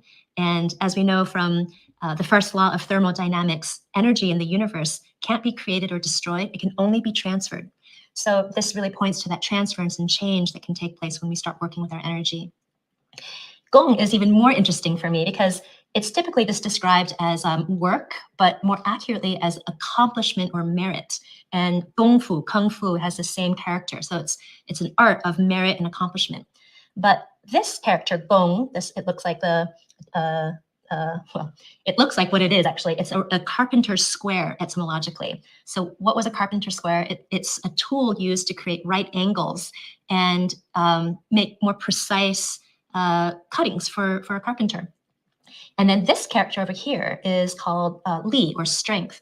But the origin of this is a plow. So when I put this character together, it's to shape and create something with steady perseverance. Plows were originally plowed or pulled by humans. Right? We can't do this in a rush or we're going to burn ourselves out. We have to really steadily persevere to plow a field all day long. So my understanding then of Qigong and what we're going to be doing in this course is to shape and create the life energy that is all around us and transform that through steady perseverance. Okay, so we're definitely not taking her course, but I only took that because I thought it was beneficial in regarding the Hanzi, the characters, and looking at their meaning. I always think that's fascinating when I was studying Chinese because they literally are telling a story. And the reason why the written language is so important within China is because there's like 200 different dialects. Now, there's probably less now, but because at times two people that lived in two different villages, maybe there was a mountain in between them, when they were to speak to each other, sometimes it was mutually exclusive. They couldn't even understand what each other were saying, so that they would write things down. And so the written script of Chinese is the way in which all the dialects are unified. This is one of the interesting things about Chinese language. Now, okay, anyways, I digress. Now I want to get into showing you guys the development of Qi by some of these Shaolin monks. And before we did that, I want to give you a little bit of an introduction to Chinese Buddhism, Taoism, and where Qigong elements get incorporated into Buddhism, because obviously these things are two different worldviews, two different paradigms. But it's in the Han Dynasty, again, where everything is beginning, that golden age period when Buddhism is first introduced into China. And immediately upon Buddhism entering into China, it began incorporating many of the Daoist influences in regards to culture, health, meditation practices, and such. And so as Buddhism spread, it assimilated Daoist Qigong practices, a practice focused on cultivating the life force of Qi. And so when we look at like the Shaolin temple here, or the Shaolin monks, the Shaolin temple was actually founded in the 5th century AD. So the 400s. It's typically pointed to like 495, and it's in the Henan province. And so Bodhidharma, if you're familiar with the bringing of Buddhism and Buddhist techniques and stuff into China, Bodhidharma was an Indian monk who was incredibly influential.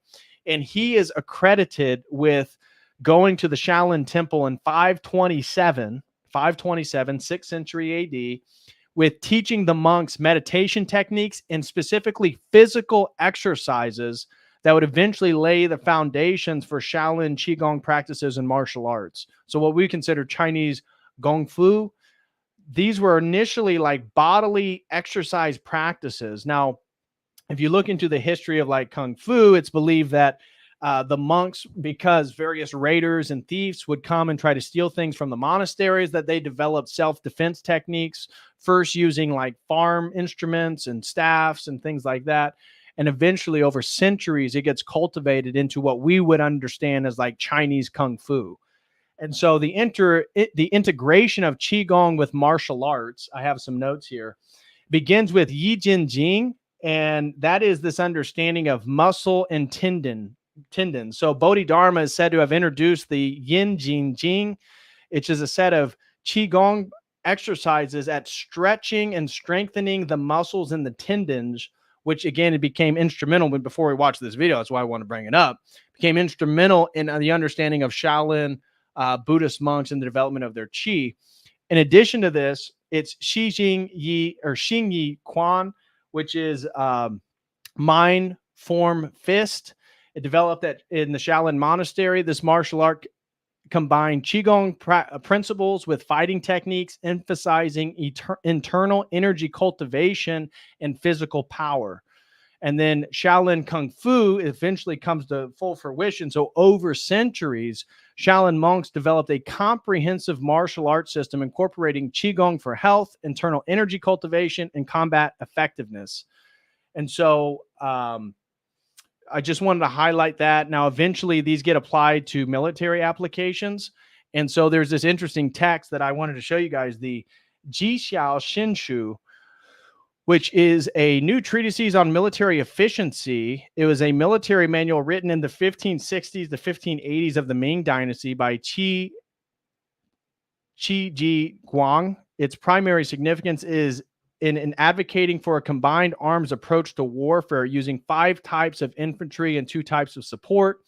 Qi Ji Guang separated infantry into 5 separate categories: firearms, swordsmen, archers with fire arrows, ordinary archers, and spearmen.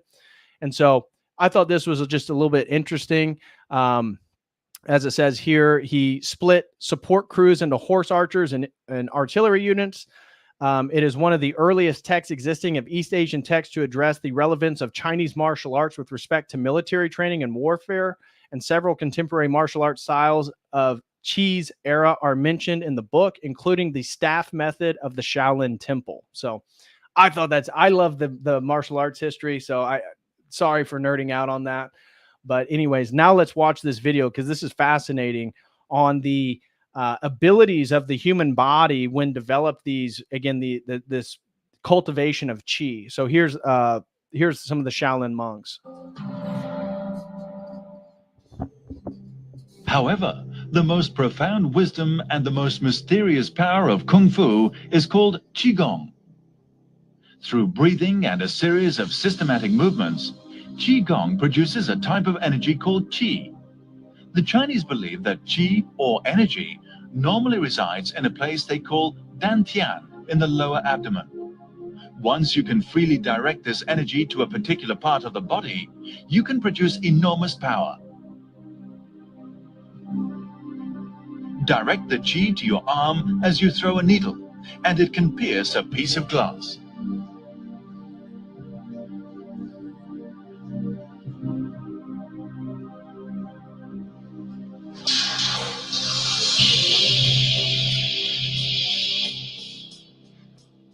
Used correctly, qi can make any part of the body as hard as steel.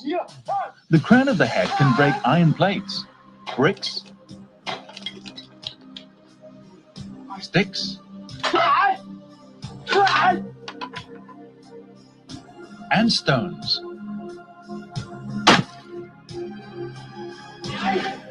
Hands can smash bricks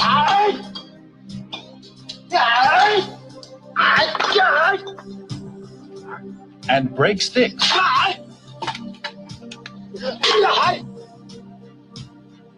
Feet can splinter rocks and a staff. Even the most delicate parts of the body can become immune to scimitar or spear attack. The stomach can resist a trident stab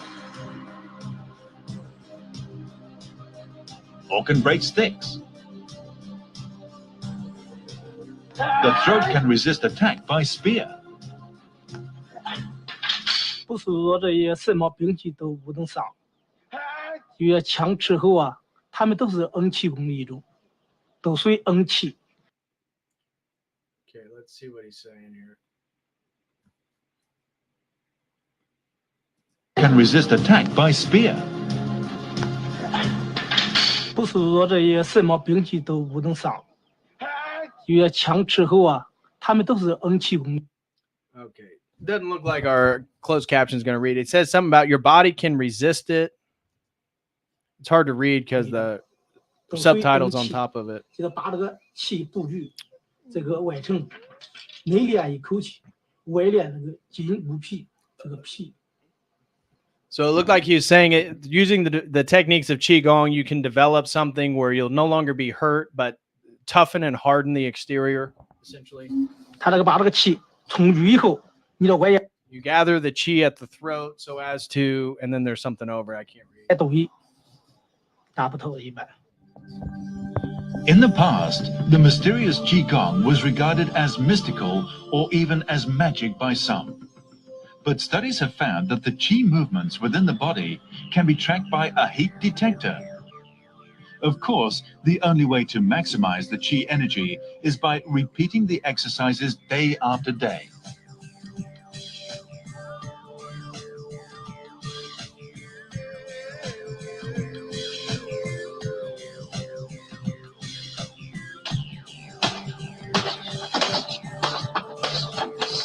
The human fists are fragile.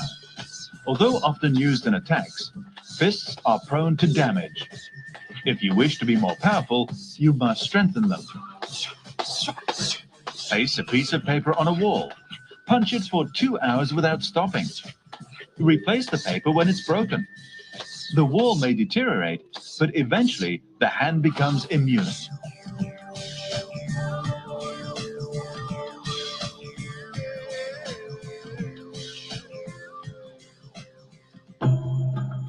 brain is the most important organ of the human body.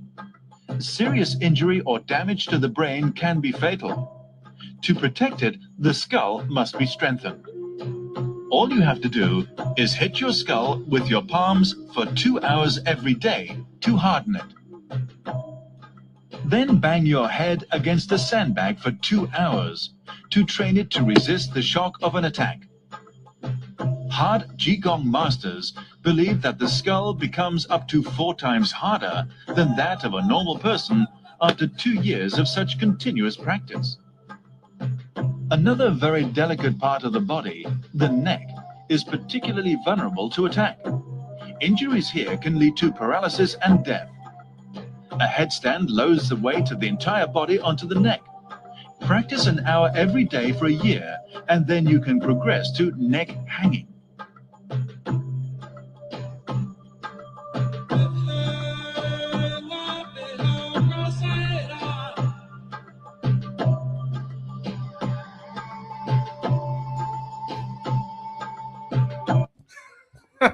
Justin, oh, that's funny. He says, protect brain by hitting it every day.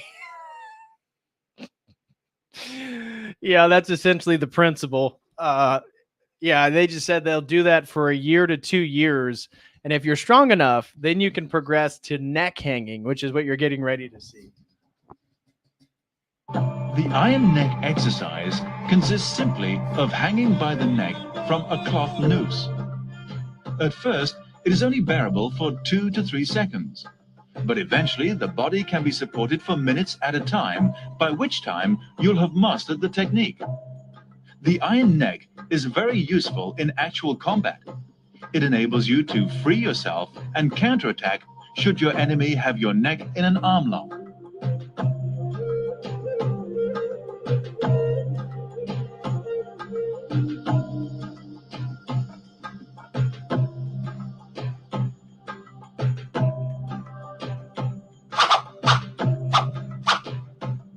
By now, it is clear There's a little Chinese broadsword technique. So again, I only brought that forward because I find it fascinating. I find it interesting how they do some of their feats. But again, the whole process as they began with is Qigong.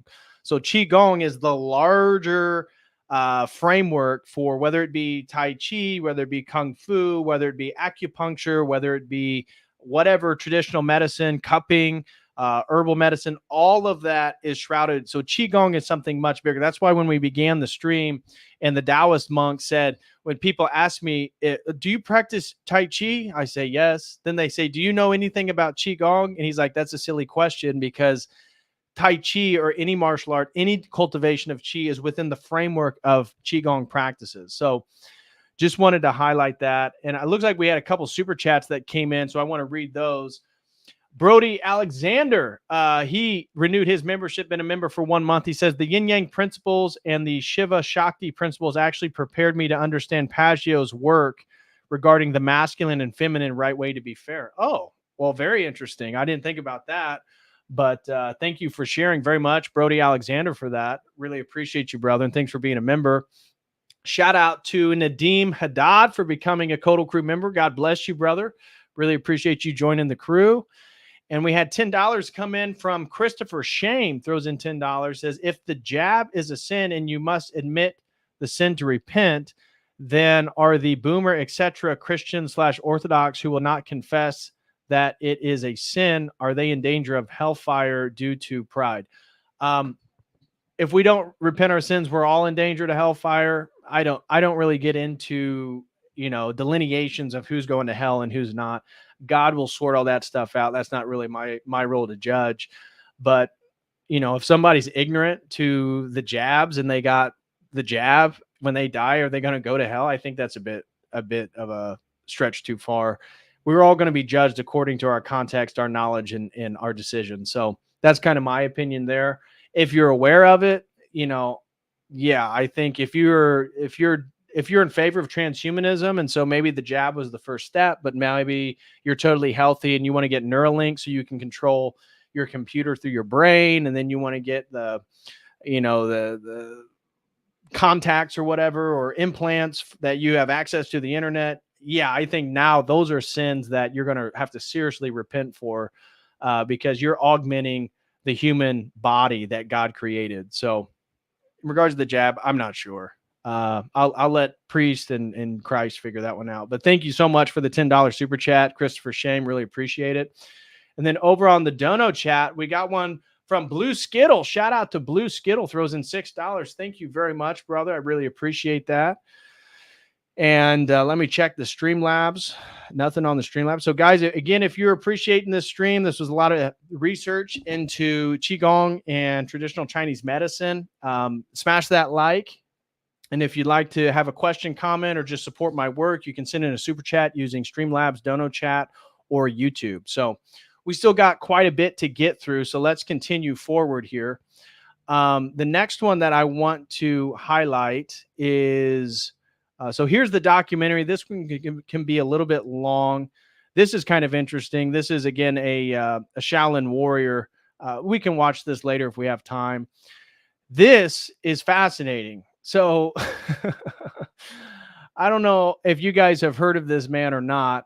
So Lu Zijian, he is the great chivalrous man. So Lu Zijian was well known for his high achievements in the internal martial arts, Daoist alchemy, and Qigong. So I was not aware of this guy. I came across him for my research.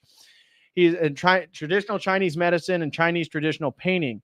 As a result of his excellences all converging in the same body and mind, Lu Zijian reached the age of 118 years, full of rigor and bright spirit. So I had to find out more. So I started to search the internet, and I finally found this video of him when he was 113 years old, smoking a cigarette with his 57-year-old girlfriend. So how does this specifically relate to TCM and Qigong? Well, he was a practitioner of it. In the contemporary era, he's sort of held up as a model of somebody who embodies these practices, how long you can live. And so I just thought this video was funny, so I wanted to show you guys. So check this out. Mr. Lu Zijian, a well-known legendary Kung Fu master in China. His life has been well documented in various documentaries, television programs, newspapers, and magazines. Here is Mr. Lu's ID. You can see that he was born in 1893.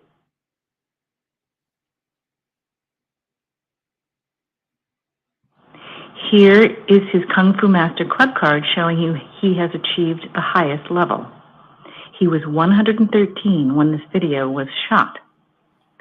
Now he is having lunch. Typical Chinese food consists of pork, vegetable, and rice. He chews the food thoroughly.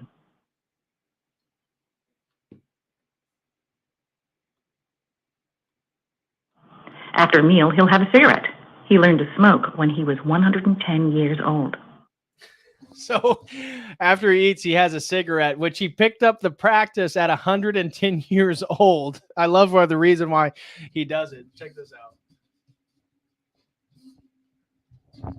Here's a Chinese newspaper headline: "The world's healthiest man learns to smoke at age 110. According to the articles, he said it is for Alzheimer's disease prevention and for social function, as he has lots of social activities, but he doesn't inhale.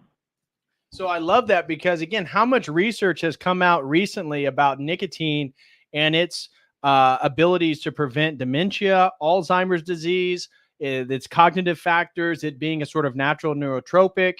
And that this dude, I mean, I assume this video was taken in the 90s, that he's living in China and he's already aware of that. And he picked up smoking so he didn't get Alzheimer's. Mind you, he lived for another 5 years after this. He died at 118 years old. And as she'll say, he still is vital and is physically intimate with his 57-year-old girlfriend. After a cigarette, he'll meditate for 1 to 2 hours, depending on his social schedule. He can also sit still like that for 3 days and nights without food or water, yet still remain energetic. Now he is drinking his daily tea, mainly oolong tea. Now he is relaxed and chats with his girlfriend, who is 50 years old. He was invited to give a business speech in another city, which is about 2.5 hours flight. On this trip, he will bring her with him.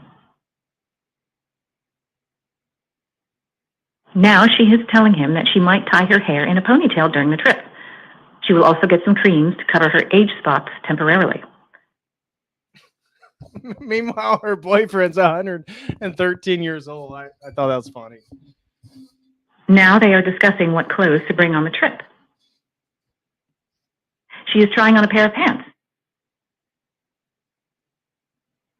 He thinks they are a little bit too tight. Now she is trying to find appropriate shoes to wear as they will attend a number of formal events. She seems happy about the upcoming trip. She recommends bringing an umbrella in case it rains. He had taught her some defense moves. Here, they are discussing one particular move so powerful that it can instantly kill an attacker. Now they smile to each other and chat. At 113, he still remains romantically intimate with his girlfriend. Now, there's not a whole much left, so we don't need to watch the rest of this video. She just describes that, like, his girlfriend got a headache, so he starts, like, doing. As you can see, he's putting his hands over her. And we'll see this when we go back to the documentary on traditional medicine. This is actually a technique that they'll use in TCM, is like the doctor will put their hands over to sort of move the chi energy, check the energy of the other person, transfer energy, all types of stuff. But anyways, we don't need to watch the rest of this. I thought it was fascinating and worth checking out. Here is a quick little point of Bruce Lee talking about Tai Chi Chuan and, again, some of the philosophy behind these things. We're not going to watch. It's Pierre Burton show. So that was the interview. I couldn't remember his name. But we're just going to watch a section of this. You become all of a sudden a mechanical man. No longer. So he's talking about, let me back this up a little bit more. He's talking about the development of these martial arts being highly regimented, structured, and then the creative processes of what they're doing is actually creating the perfect balance between, like, creative expression and, like, structured order. Some movement, be it anger, be it determination, or whatsoever. So in other words, what I'm saying, therefore, is that he is paying me to show him in combative form the art of expressing the human body. Which is acting, in a sense, isn't it? Well, or it would be useful, too, for an actor to have. It might sound too philosophical, but it's acting, or acting, unacting. You've lost me. I have, right? So what I'm saying, actually, you see, it's a combination of both. Here it is the natural instinct, and here is control. You are to combine the two in harmony.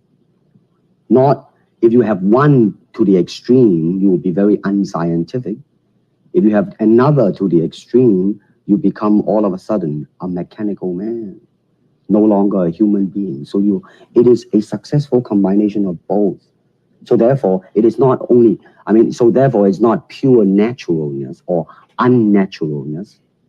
The ideal is unnatural naturalness or natural unnaturalness. Yin yang, eh? Right, man, that's it. One of your students, James Coburn, played in a movie called Iron Man Flint, in which he... That way, you won't create a... Name it, man. You use it all. You have to, you see, because, that is the expression of the human body. Everything, not just the hand. And when you're talking about combat, well, if it is a sport, now you're talking about something else. You have regulations, you have rules. But when you're talking about fighting as it is, with no rules, not real fighting, well then, baby, you better train every part of your body. And when you do punch, now I'm leaning forward a little bit, hoping not to hurt any camera angle. You got to put the whole hip into it and snap it and get all your energy in there and make this into a weapon. I don't want to tangle you in any dark that right now. You came at me pretty fast there. What is the difference between Chinese boxing and what we see these young men doing at 8 o'clock every morning on the rooftops in the parks called shadow boxing, which they're always... Well, actually, you see, that is part of Chinese boxing. Yes. There are so many schools different Everybody here schools. seems to be, going like this all the time. Well, that's good. I'm They're all I'm good very shape. glad. I'm very glad. Somebody asked a question here. They said I should do an interview with Dr. James Mohebali. I'm not familiar with who that is. You said he's an Orthodox Christian and a TCM doctor. I'd be very interested in doing an interview with him. I'm not familiar with his work, and I didn't hear his interviews with John Heers. But I can reach out to John, maybe a way to contact him. But that'd be really interesting. Glad to see that, because at least somebody is caring for their own body, right? Yeah. I mean, that's a good sign. Well, it's a kind of a slow form of exercise, which is called Tai Chi Chuan. I'm speaking Mandarin just now. Yeah. Cantonese Tai Chi Chuan. Okay. I see. And it's more of an exercise for the elderly, not so much for the Give me young. a demonstration. Show me. Can you do it? A little bit of it? Just. I mean, hand-wise, it's very slow. Oh, is it? And you push it out, but all the time you are keeping the continuity going, bending, stretching, everything. Suppose, I mean, you just keep it moving. It's like a ballet dancer there. Yeah, it is. I mean, to them, you see, the idea is running water never grows stale. So you got to just keep on flowing. I've audience too. Okay, that's all I wanted to show there. It's an interesting interview. If you guys want to check it out, you can just put in the Pierre Burton show. Here's one on acupuncture, on what exactly acupuncture is. So,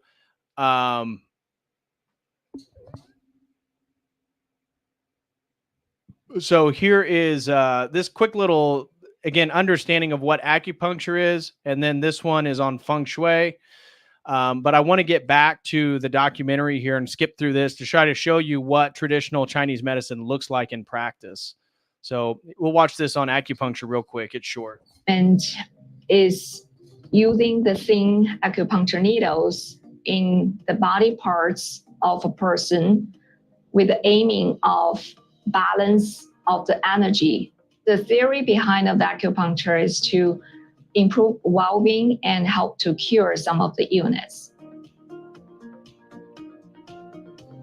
I treat patients using acupuncture who suffered neurological conditions such as sensory disturbance or motor deficits, and also use acupuncture to treat musculoskeletal disorders such as joint disease or low back pain. The benefit of using acupuncture is, very low risk and very high tolerance, and also can be a supplemental or alternative approach for a patient who suffered a neurological condition or musculoskeletal pain disorder. Some of the patients benefit from acupuncture because they are not able to tolerate high dose or strong pain medication or invasive procedure.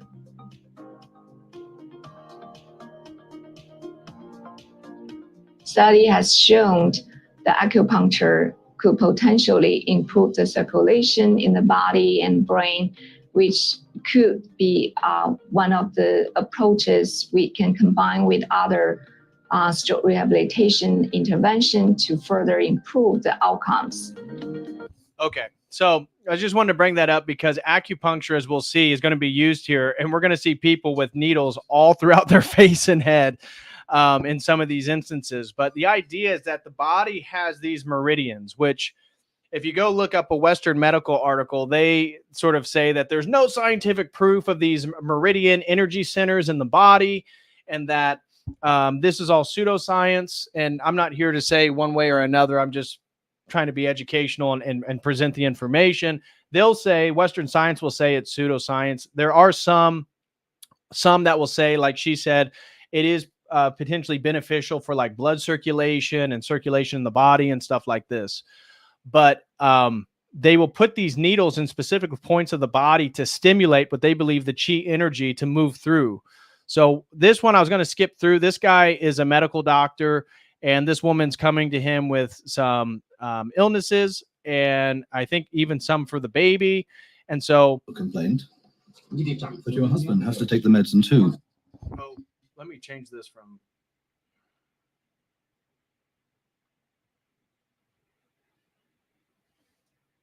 spleen, and the triple burner meridian. The pulse is taken on 3 levels: superficial, middle, and deep. That's how the pulse diagnosis works. Where does it hurt? I have a lot of pain in my abdomen. I've had the same thing in the past. I don't know what it is. Does it hurt when you pass water? Yes, and I have a yellow discharge. Does it itch? Is it itchy? Yes, very. Okay, I know what it is. It will get better when you take this medication. But my whole body itches. Don't worry, we'll take care of it.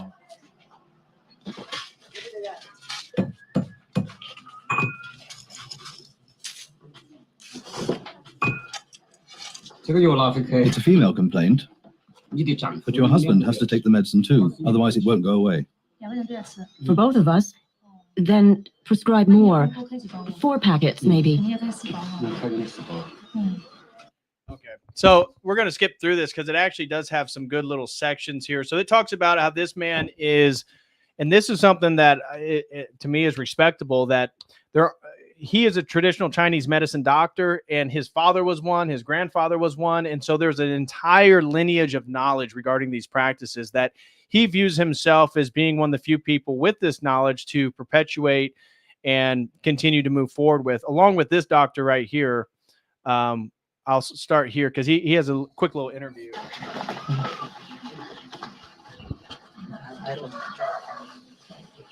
So this is like a small little hospital that's only using TCM, and it's going to show you the whole rigmarole here. What do you do after you've seen the X-ray?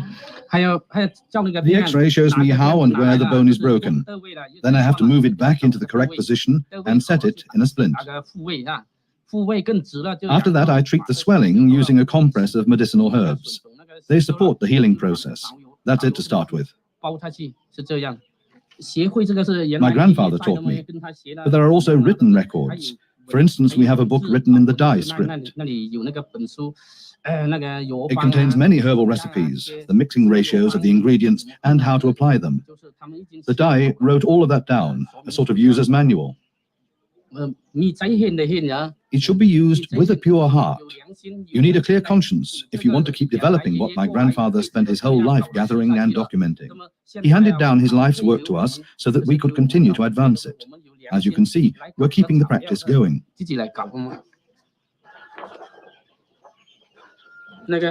Here we see a broken thigh bone.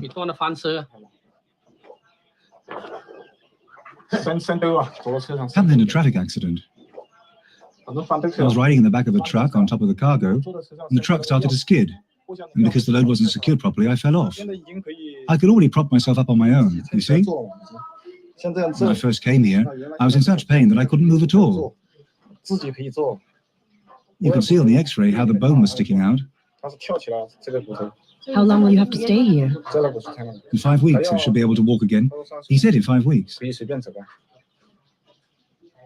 In Western medicine, they'd have put in an iron plate with screws in it. But after 8 months, it would have all had to come out again. That would have meant 2 operations for me, which would have been much more trouble. In traditional medicine, it takes longer to heal, but I don't have to be operated on.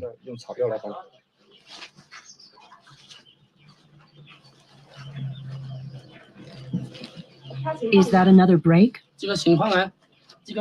No, she has arthritis. Her leg feels quite numb. The knee is infected, and it hurts. You can see how much swelling there is.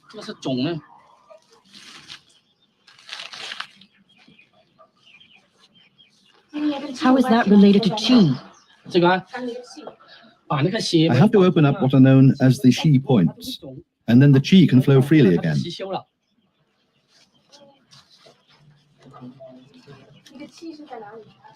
Where is the Qi blocked? At the joints. He rubs in the Qi with his hands.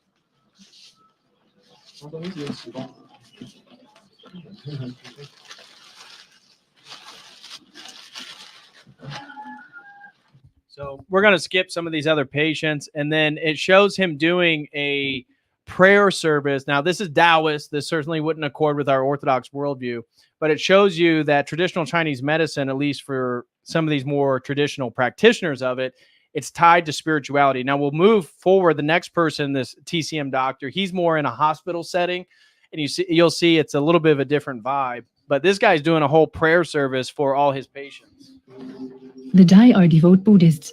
Not just the doctor, but the gods and spirits too are called on to aid in the healing of body and soul. Ritual offerings are made at little altars, one for each individual patient.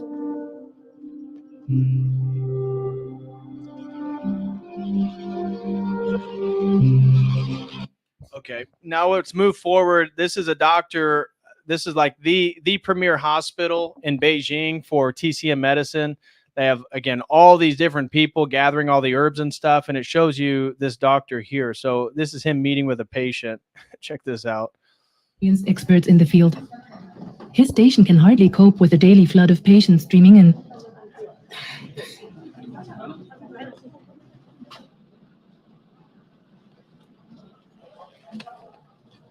Hello, doctor. Hello.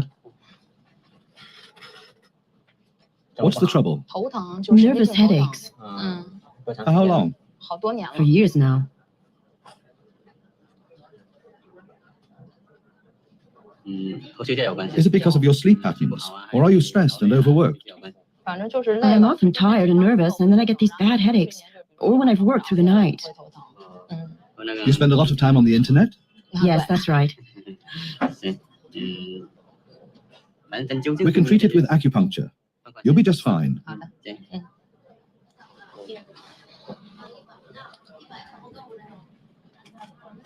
Where else does it hurt exactly? Here on the left. Anywhere else at the temples, maybe? It always starts here and moves to the left side as it gets stronger. Does it hurt here too? Yes, there too. And here? Yes, at the left temple and around the eyes. Good, now relax.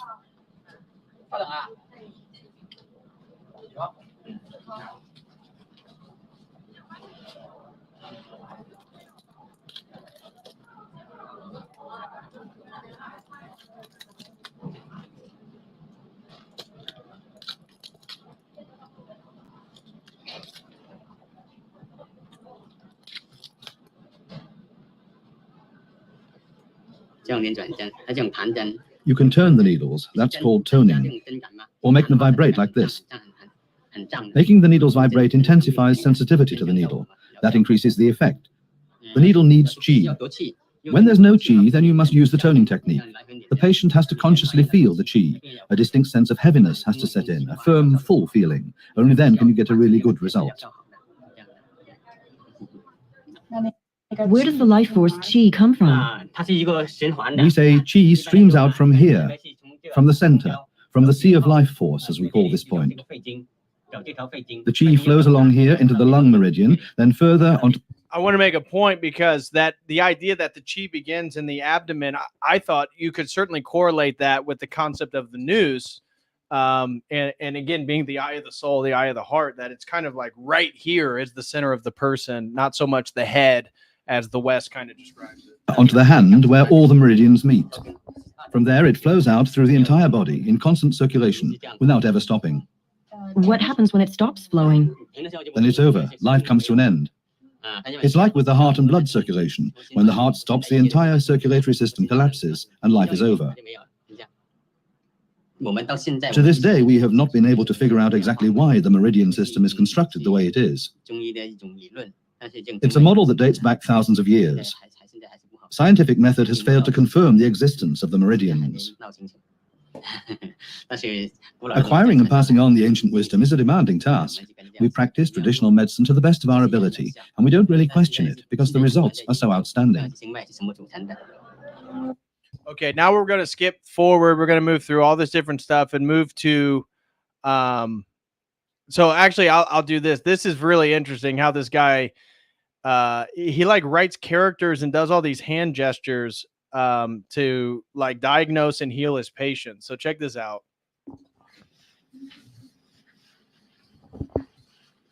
So he's manipulating the qi energy right now onto the patient. She has like neck and stiff back issues, shoulder issues.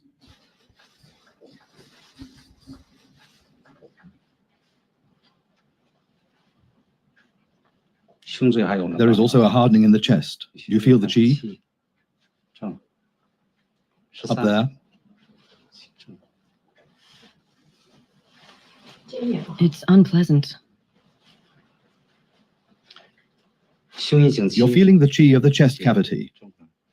It's there again.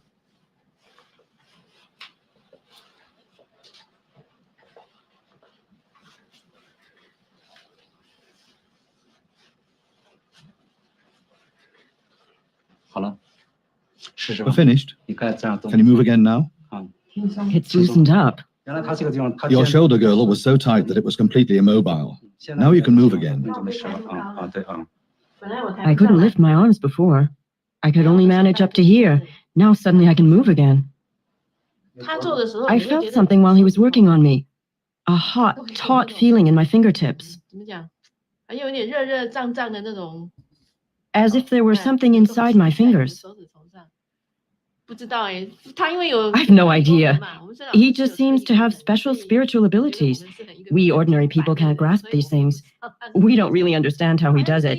It's as if he could look into your body with his X-ray eyes. Just unbelievable. So Unbelievable. he does. Another guy comes in and he's got all these back and neck issues, and I want to get through some of this other stuff, but I have a pillow. In my hands. Hold them in a comfortable position. You should be comfortable. So let's get started.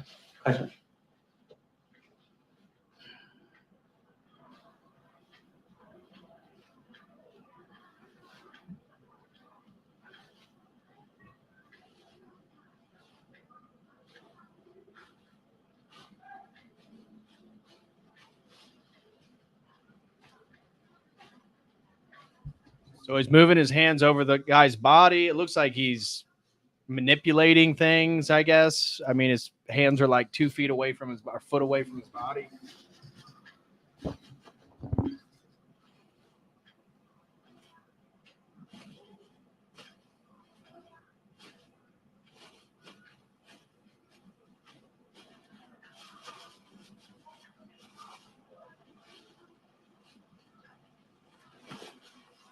Now the shoulders.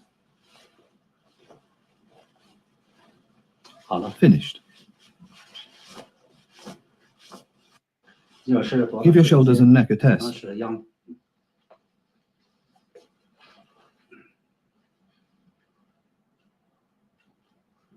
They've loosened up.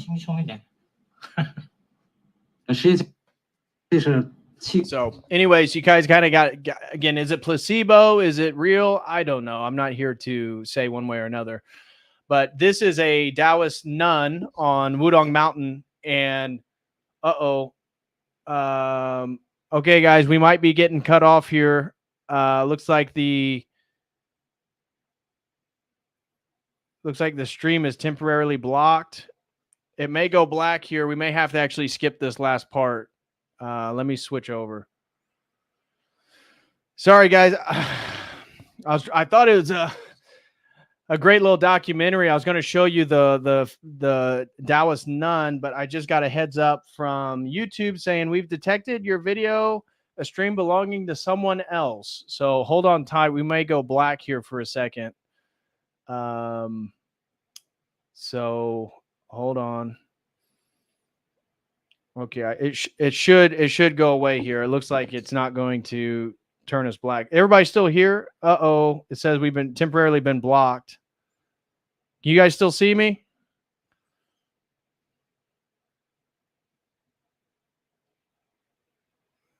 Hold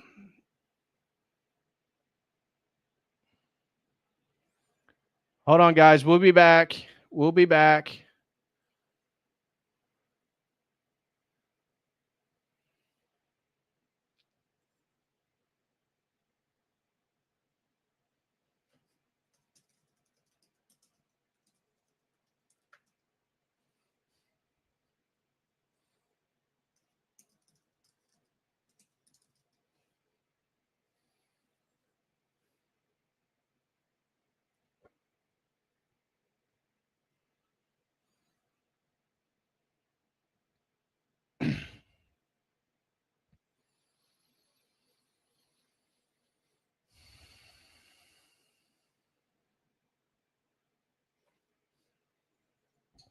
Okay, guys, we should be back. Everybody see me again?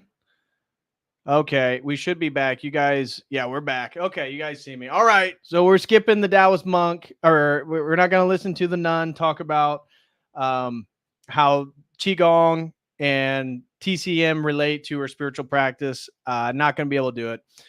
So we'll watch this video right here. This is on an explanation of feng shui, which is, again, developing on these principles of qi and qigong, on now looking at our environments and how conducive or non-conducive they are regarding the cultivation and the spread of qi. So check this out.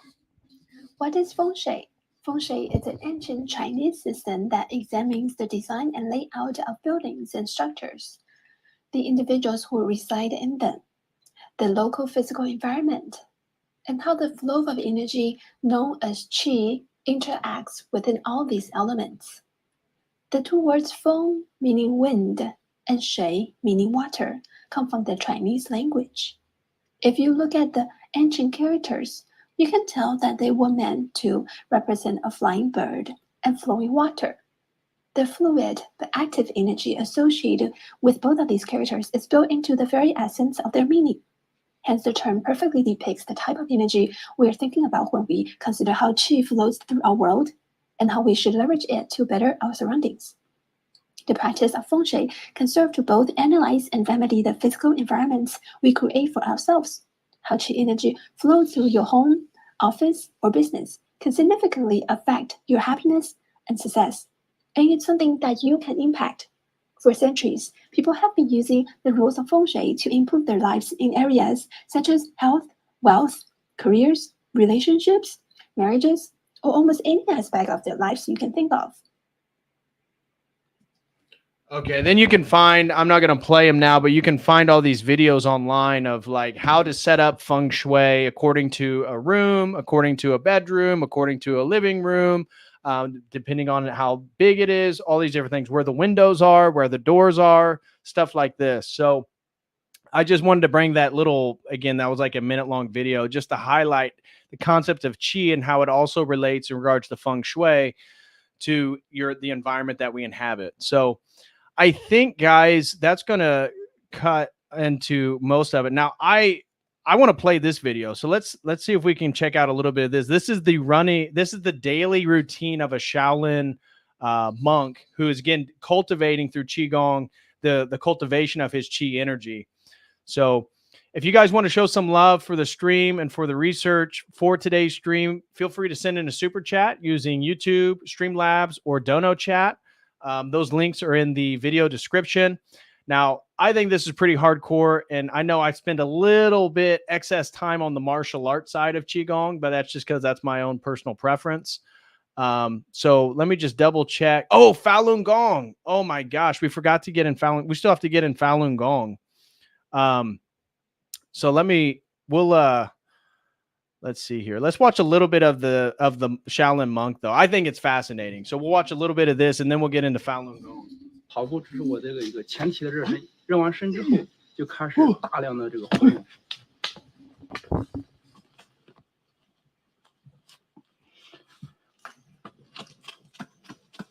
So he runs stairs. 冲台阶、长台阶、100米冲刺。 Then he'll do sprints. Then he does frog jumps. 之后开始从那个高处的台阶往下。 To cultivate strength and agility. Then he'll do bear crawls all the way back down. It's like, oh my gosh, this guy. And then it shows he'll spend hours doing his form practices, stuff like that. Then at night, he does more training while people are sleeping.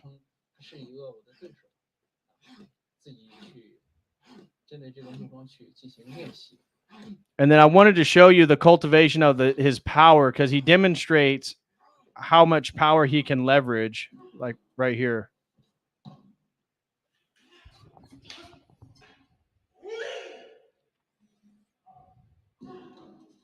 So if you guys have watched the video of like Bruce Lee's 1-inch punch, it's the same principle, is the ability to push the chi out at a particular point.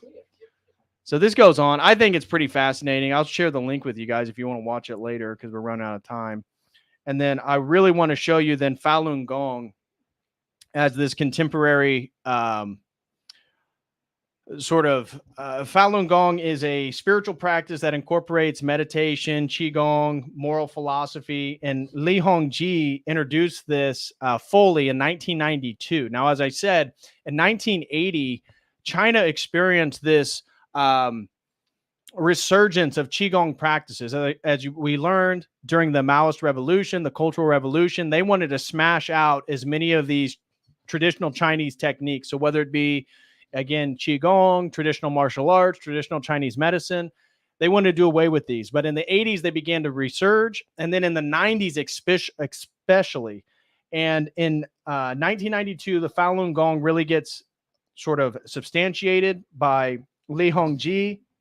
And he incorporates more of a moral teaching. So I wanted to show you a few things, actually. Let me show here. So we're going to learn about the persecution, but I wanted to show you some of the teachings, because not all of it we would actually disagree with. Here's beliefs and practices. So the central tenets are truthfulness, compassion, and forbearance. But again, exercises, stuff like that. They do believe in reincarnation, which is obviously something that we wouldn't support. And that's why this stuff doesn't match on one-to-one. Right? If you're an Orthodox Christian and you want to learn about traditional Chinese medicine, you really need to have an Orthodox frenema first, because this stuff doesn't match one-to-one in any way. And so social practices, they support people getting into sort of secular life, having a career, but it's all about detachment from, again, like worldly desires. So they want to detach from greed and deception. They're really antagonistic against political structures and politicians. And one of their things that they're, again, like all sexual relations outside the confines of monogamous heterosexual marriage are regarded as immoral. So they're very, very outspoken against homosexuality or any sort of like aberrant sexual practice. Where was it? Anyways. So that's one of the things that they've kind of are very outspoken about. So like Li Hongji taught that homosexuality makes one unworthy of being human and creates bad karma and is comparable to organized crime. So definitely not PC in the West, that's for sure. He also taught that disgusting homo acts show the dirty, abnormal psychology of the gay who has lost his ability of reasoning, and that homosexuality is a filthy, deviant state of mind. Lee additionally stated in a 1998 speech in Switzerland that the gods' first target of annihilation would be homosexuals. So, very interesting. So Falun Gong's cosmology includes belief that different ethnicities have a correspondence to their own heavens, and that individuals of mixed race lose some aspect of this connection. So they're typically not big on mixed race couples. As I said, they believe in reincarnation, and some of their teachings too, they believe in like everybody, like the goal is to become like a godlike figure. So Ling Hongji, he kind of insinuates that he's like a transcendent mortal. And they have these interesting ideas about extraterrestrials, the Falun Gong, where they describe aliens. So Lee in 1990 repeated claims that aliens were responsible for scientific innovations through the manipulation of scientists. For example, in a 1999 interview with Time, Lee attributed the invention of computers and airplanes to extraterrestrials, as well as war and violence. However, his position on aliens fairly inconsistent to observers of Graeme Long and Liu Yunfeng. Lee purported that in general, extraterrestrials disguise themselves as human in order to corrupt and manipulate humanity. Very interesting, right? So we've talked a lot about Tucker Carlson. Obviously, as Orthodox Christians, we believe that extraterrestrials or aliens aren't real and that they're really demons. And his worldview of these aliens kind of maps onto ours a little bit. In the Time interview, Lee believed that aliens were attempting to replace humans through a cloning process in which human bodies would be cloned with no soul, so that the aliens could replace the soul and inhabit human bodies, which to him are already perfect. So very interesting. And again, this goes on that they're considered a new religious movement and all this different stuff. But anyways, this is a good little 10-minute video on Fallon Gong. Because if you're in the West and you've got into martial arts and Qigong, you know, there's all these legends about Fallon Gong practitioners that can start fires with their hands, that can do all these incredible techniques that we've kind of looked at in regards to the Shaolin monks. But check this out. So it begins, it says, the campaign of persecution against Fallon Gong has been carried out by government officials and police at all levels and has permeated every segment of society. So the CCP has imprisoned these people. It's illegal to practice Fallon Gong within China. It's deemed like a heretical sect.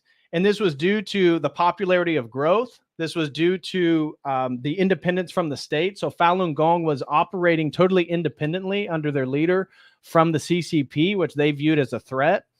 And then the public demonstration. So as this will demonstrate, like I'm talking thousands of people were going to parks to then do their Fallon Gong practices together. And obviously there's ideological differences between the CCP and Fallon Gong.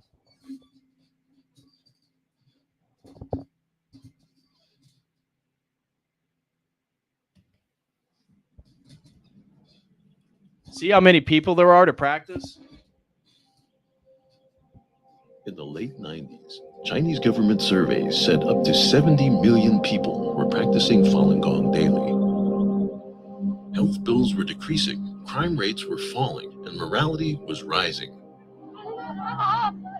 So Fallon Gong, the reason they said morality was rising because it's incredibly, it has a really strict moral teaching, as we saw with his beliefs about interracial couples, homosexuality, all this different stuff. They believed that living a moral life was essential to the cultivation of Qi and uniting with the Tao. So why were these people targeted for elimination and organ harvesting?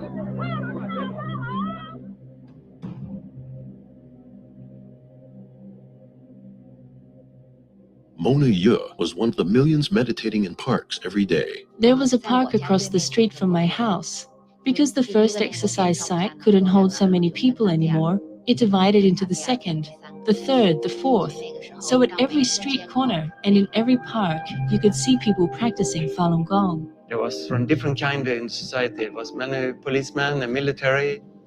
It was just fundamental part of society at that time, and everybody knew somebody who practiced. Fallon Gong is a traditional practice of self-cultivation, a practice of slow-moving exercises, meditation, and studying of the principles of truthfulness, compassion, and tolerance, and trying to adopt those into your life.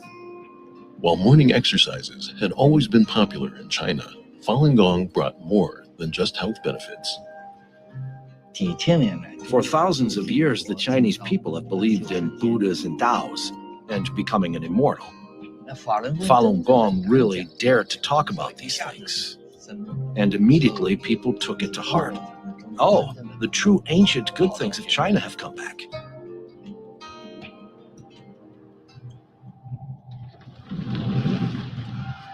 However, after 50 years of political campaigns to destroy traditional beliefs, any revival of spirituality was seen as a threat to communist rule. Since I was 11, I experienced all of the Chinese Communist Party's campaigns. Group after group of good people were targeted. There was no faith, no truth. Fallon Gong stood in stark contrast with communist ideology. So it would be very hard for it to be tolerated by the CCP. With more practitioners than members in the Communist Party, the party chief, Jiang Zemin, saw it as a threat to his power and overruled the government's support of Fallon Gong. Jiang Zemin issued order, set up special office called Sixth Pen Office, in charge of nationwide campaign of persecution. Known as China's Gestapo, the Sixth Hen Agency was above the law and could use any and all means necessary to achieve its sole mission, to eliminate Fallon Gong. The nationwide campaign began July 1999. People were disappearing. I couldn't find my friends. You know, one day there were 30 of us in the park, and the next day they're gone. And in the middle of the park, tacked on the tree, was a government declaration. This has been outlawed. First time I heard about the persecution, I didn't believe it at the first. And when I heard my mom is into labor camp, I was very worried. And later on, my sister was put in the labor camp. My younger brother was put into jail. Basically, my family is just torn apart. When this family is torn apart, I feel inside torn apart. Like many practitioners, Pan Shi went to Beijing to appeal. He was arrested and imprisoned in the infamous Masanja labor camp.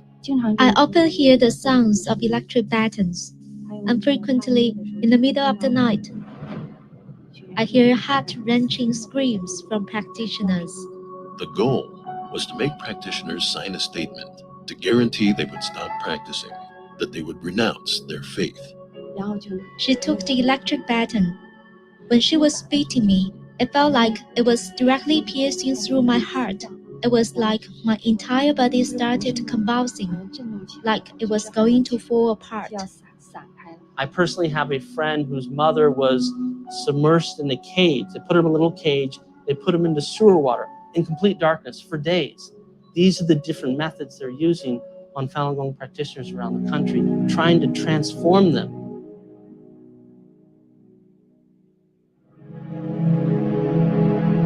Hu Zhiming was teaching practitioners how to break through internet censorship in Shanghai when he was arrested. Police did not know what I did, but they knew that I practiced Fallon Gong. So they arrested me first. Then they investigated my background and arrested everyone who had been in touch with me. After 2 years of interrogation, he was sentenced to 4 years at a Shanghai prison for teaching others to visit mingwei.org, which reports daily on the persecution. Every morning after I woke up, I was taken to a room and forced to sit about 1 meter away from the TV set and forced to watch videos slandering Fallon Gong. This kind of brainwashing did not work. So they changed to another approach, which was intensive slave labor. Outside the labor camps, propaganda campaigns against Fallon Gong were running 24/7 on all media. Like, you turn on the TV, and literally the only way to describe it is propaganda marathons. You'd have mass book burnings organized by the party, steamrollers going over Fallon Gong cassette tapes and CDs. Essentially, it's a process of demonizing and dehumanizing, incessant propaganda. In January 2001, Chinese Central Television broadcast this news that people were setting themselves on fire in Tiananmen Square, and they claimed that these were Fallon Gong practitioners. This propaganda story used a mother and her 12-year-old daughter. It was a major turning point in the CCP's campaign. They turned Tiananmen Square into a movie set, and they used movie techniques to try to create something, but it was staged. Because state-run media broadcasted constantly for a year, people around China, their views on Fallon Gong started to change. Initially, the Communist Party was very public about its campaign against Fallon Gong. But what happened after about, I would say starting from 2002, is that you started to see really almost more of a media blackout. Fallon Gong simply became a taboo topic. With millions of practitioners in detention, one of the worst crimes in history began taking place in hospitals throughout the country as organ transplants suddenly began to skyrocket. We've been asked to investigate allegations that there has been harvesting of organs of Fallon Gong in China. Our bottom line conclusion, after considering everything as best we could, was that the allegations are true. I began conducting comprehensive interviews with medical professionals, Chinese law enforcement personnel, and over 50 refugees from the Laogai system. But I estimate that 65,000 Fallon Gong were murdered for their organs from 2000 to 2008. Essentially what organ harvesting means is they're taking Fallon Gong practitioners literally like cattle, holding them in prison camps, testing their blood and other vital organs, and when someone comes into the country that needs a heart, a liver, a kidney, they find a match, they take the Fallon Gong practitioner, extract their organs, of course killing them in the process.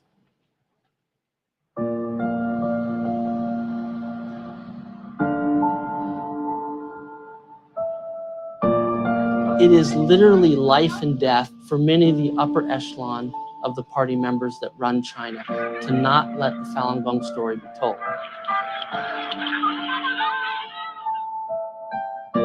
Falun Gong has been exemplary in its response. It has never dealt with violence in a violent way. It's always responded with forbearance, with love, with truth, with patience, and ultimately that's going to prevail.